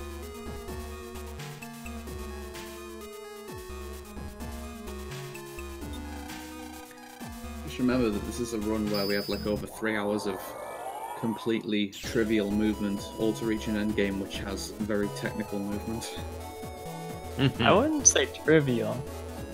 Turn frames add up. Eventually. They cost less time than getting caught by a claw. Yeah, just get good. Who actually gets caught by claws these days unless it's intentional? Clawman! I mean, you can spam A and it apparently slows down the claws. If you can mash it like 30 Hz per second, yeah. Once I wish again, I was just get good, you know? Just become a robot. Obviously. Turbo. Alright, Ghost, calm down. Is that not known Don't ever overseas? call me Ghosted again. That is Sorry, that not was known too far. overseas. That was uncalled for. I apologize, I'm sorry. Forgive me. I can't wait for Ghost to win this game in the map. Oh no. Draco, why do you wish doom upon the populace? Huh? 'Cause I like... No, I don't like my mental sanity, never mind.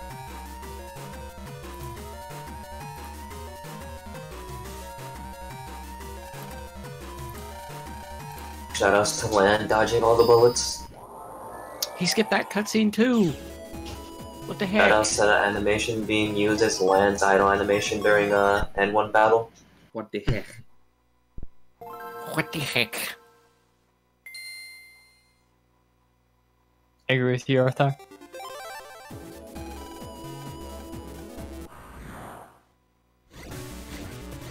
It's a virus.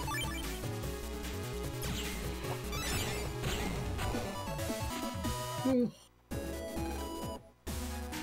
GG Alpha Bug.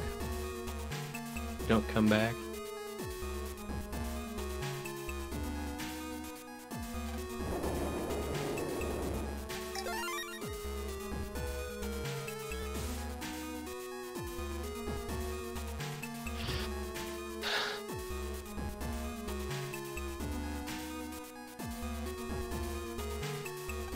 It's a friendly reminder that all the adults are useless in this game, so they have to rely on a bunch of kids to save the world. Exactly. Which is why you are accompanied by one adult. And he lasts about 10 seconds.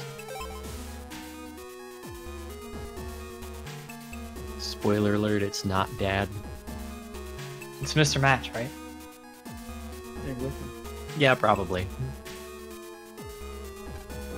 We get to see him one last time. Yeah, because he's not in BN6. We already saw that.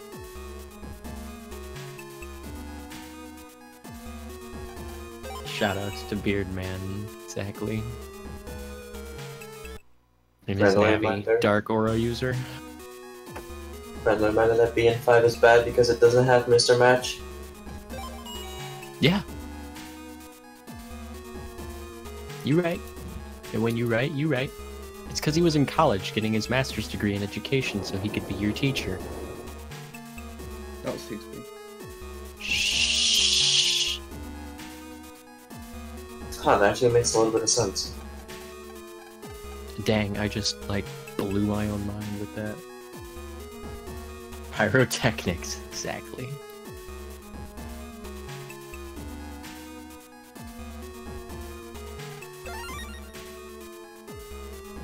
That's my favorite guy. My watch is on fire, but I don't want to take it off. Let me run around and swear.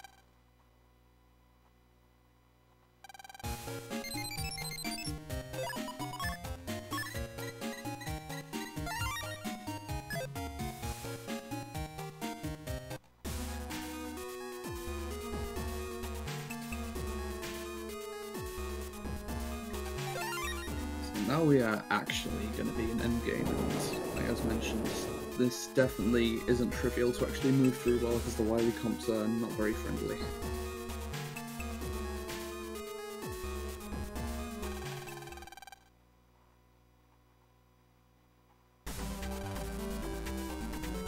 See, no adults. Grape soda, though! The correct version.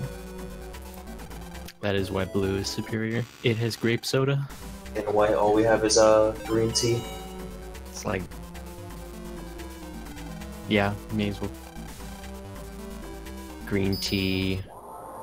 Spinach smoothie... 600 HP, that hurts to see. Nah, it's fine.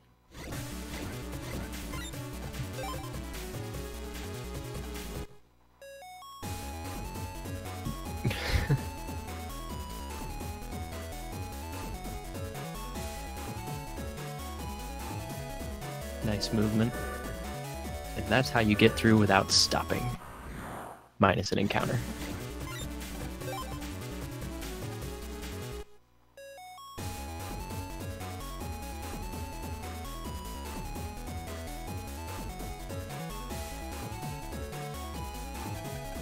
Slow strikes, no? Yeah, these corners can be a little intimidating, so it's perfectly understandable. The range, like, that these things detect you is really, really odd, and I honestly don't understand it. It definitely doesn't correspond to the actual placement of the shadow. It's a square.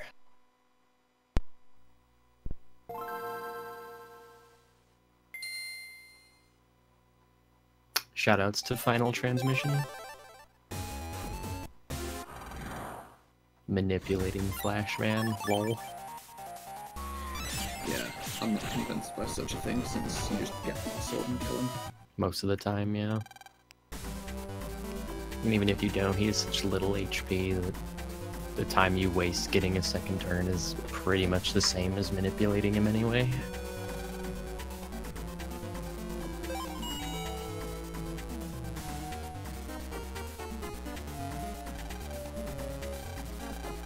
Besides, if you have 4 of our swords, you should draw one anyway.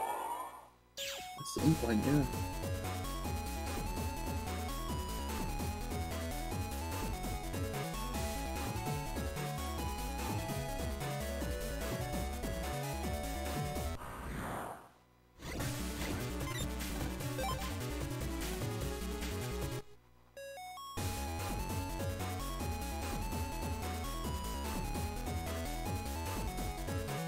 I'm basically waiting to see here if xKilios is going to use the new method that I showed for Bubble Man here. I don't know. We'll see.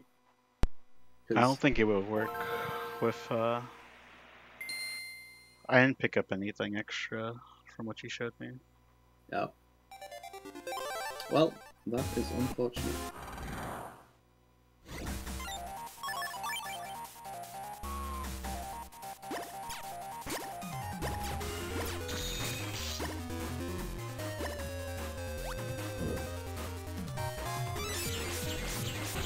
Yeah, it still works. It's fine. It's a wee bit slower, but it works. And since Bubble Man is such an annoyance, as long as it works, it doesn't matter. Basically, yeah.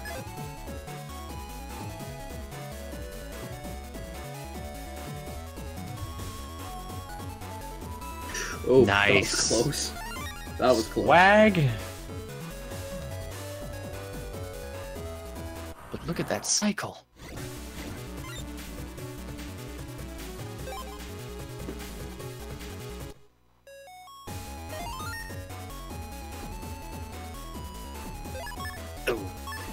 Bad Yeah, second this cycle. corridor is pretty bad.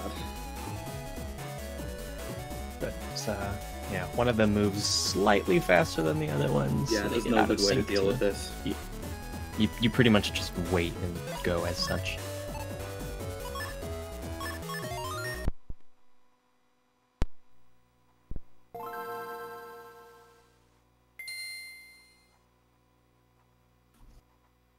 That's a good corner. Such a good corner that it's 180 degrees.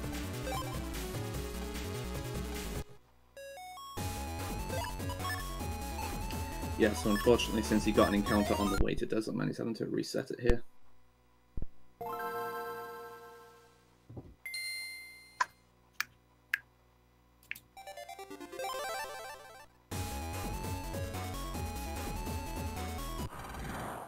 That manip. So strange. Gotta kill those frames.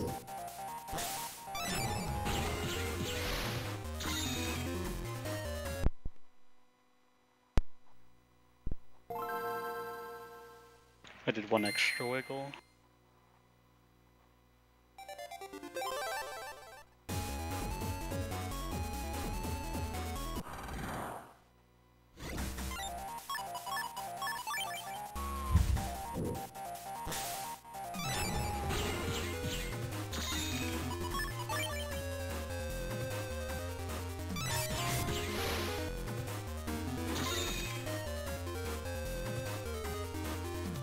That's also bad.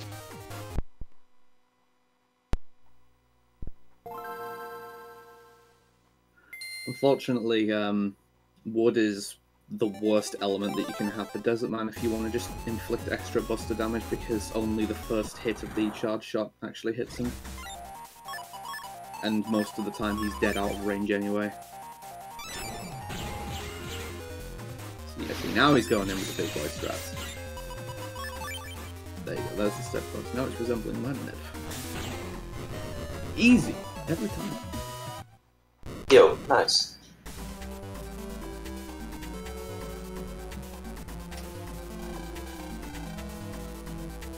So next up is Plant Man and Flame Man, right? Yep. And Who this is comp- Flame Man? This My comp bad, definitely Flame. has some very technical movement. Yeah, he's not even attempting the fastest route through the claws here, because it is actually very difficult to execute all of that correctly, just in one go. And these zigzagging claws here, you can do some corner cutting to try and get past them early, but this is again not very easy. Nice. Wow. That's insane. God gamer over here. Hopefully he gets the one coming back. Yeah, getting caught immediately by the claws there on the backtrack is not like significantly slower at all, so it's no problem getting caught there. Like, you can either choose to avoid them or just intentionally get caught. It's probably about equal. Need some timers on that. Oh yeah, this is why I really don't like going through these areas without being able to sneak, because I really hate getting encounters when I'm near the claws.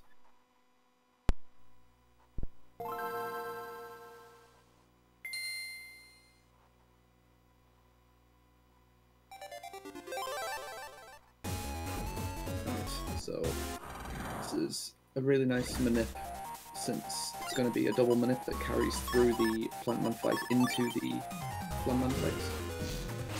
Because the RNG for determining chip draw is not actually going to advance while the battle is in progress. Like, it's only going to advance out of battle, and since there's essentially no active frames between the fights, then the draw index is pretty much just set as soon as you start the first fight.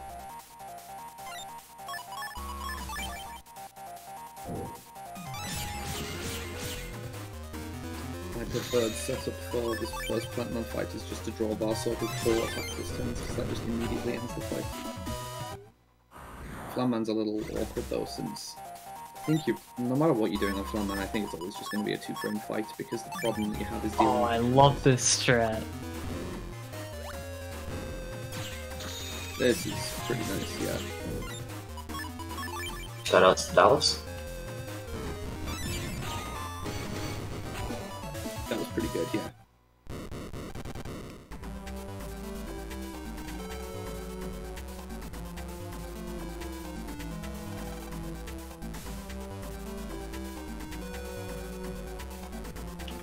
The E-code is a pretty reliable code, yeah.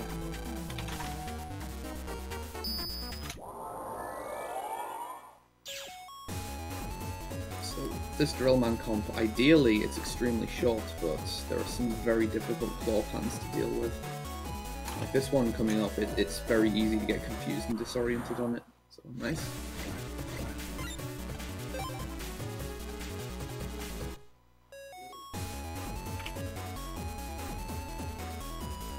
Yeah, those fast claws, they'll get you.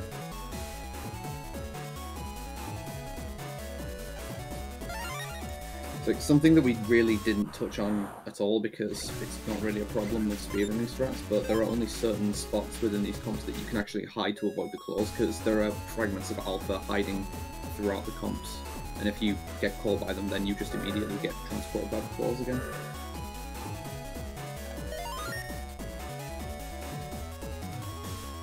Oof, nice stop.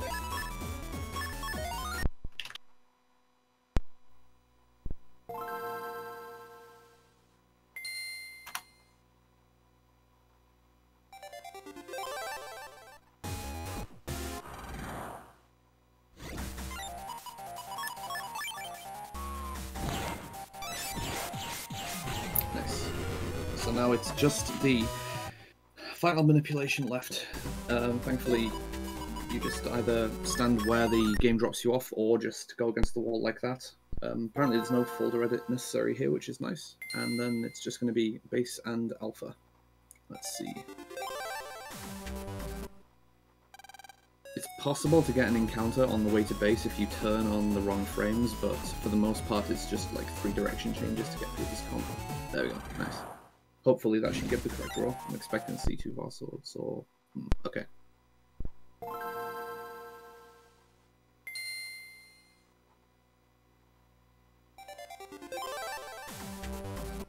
It's possible that the upright to up direction change came at the wrong time. Okay, that should be correct.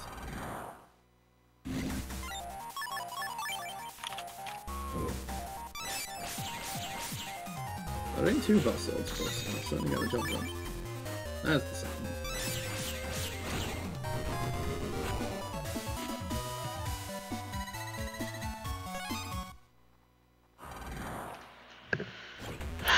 Final fight.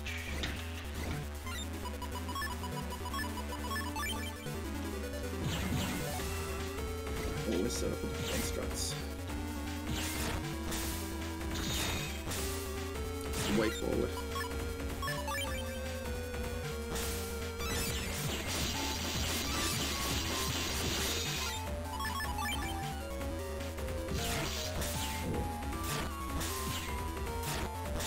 xKilios opting to take an extra turn here, just making sure the barrier is down and one more elemental slash, and that's it.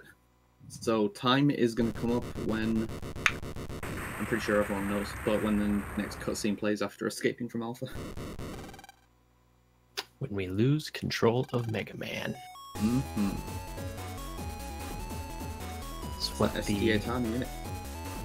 Time. Time. Yeah, GG. GG's. Good games. Let me have a look. 335.59. I see. Very nice. Congratulations, xKilios, and thank you very much for that run. GG's.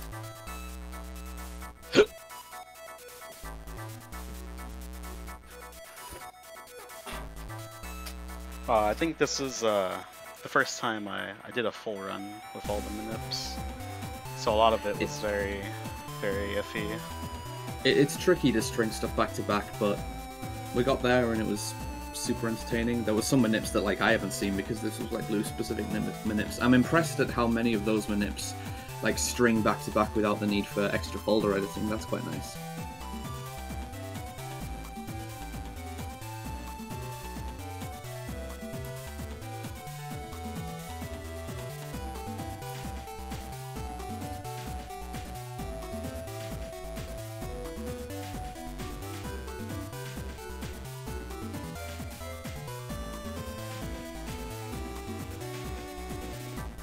Yo, thanks for the 100 bits.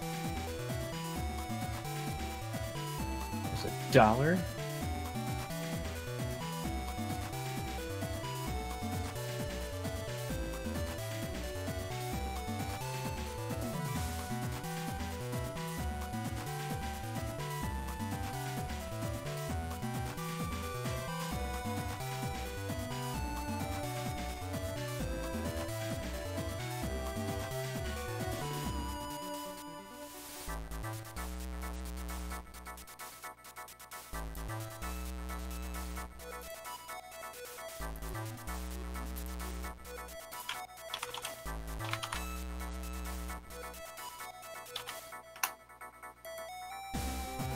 He's number one, aka Smitty Werbenjager Van Jensen.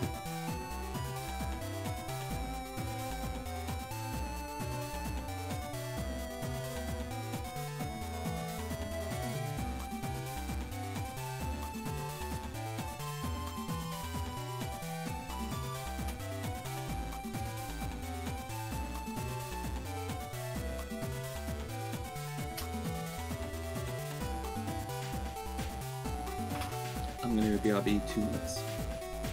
Same.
.301 in game time.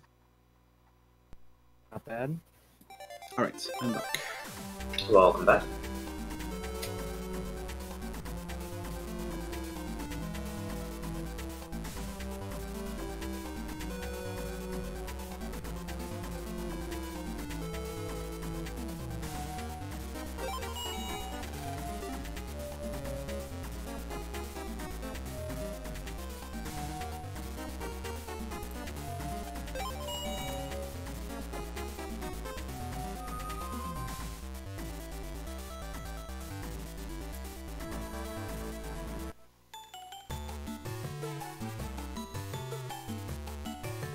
Okay. Did I miss the humor? Nope. He's gonna get more tools. Sweet. He's gonna do the thing.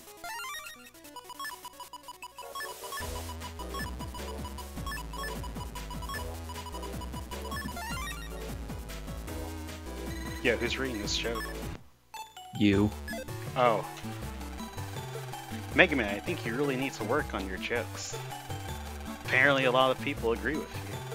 I sent 10 of my puns into an online contest. Really? How many of them won a prize? No pun intended. Haha! Hey. GG. Hey. GG. Alright, and with that, I think we'll go ahead and switch over. Make sure you guys stick around for an interesting take on Battle Network 3. We have a randomizer race coming up, so... Anything you guys want to say before we switch over here? It was fun. Manipulation's cool. You all should try it. This is going to be a mistake. Hey, Alright, good luck, you I'm two. back.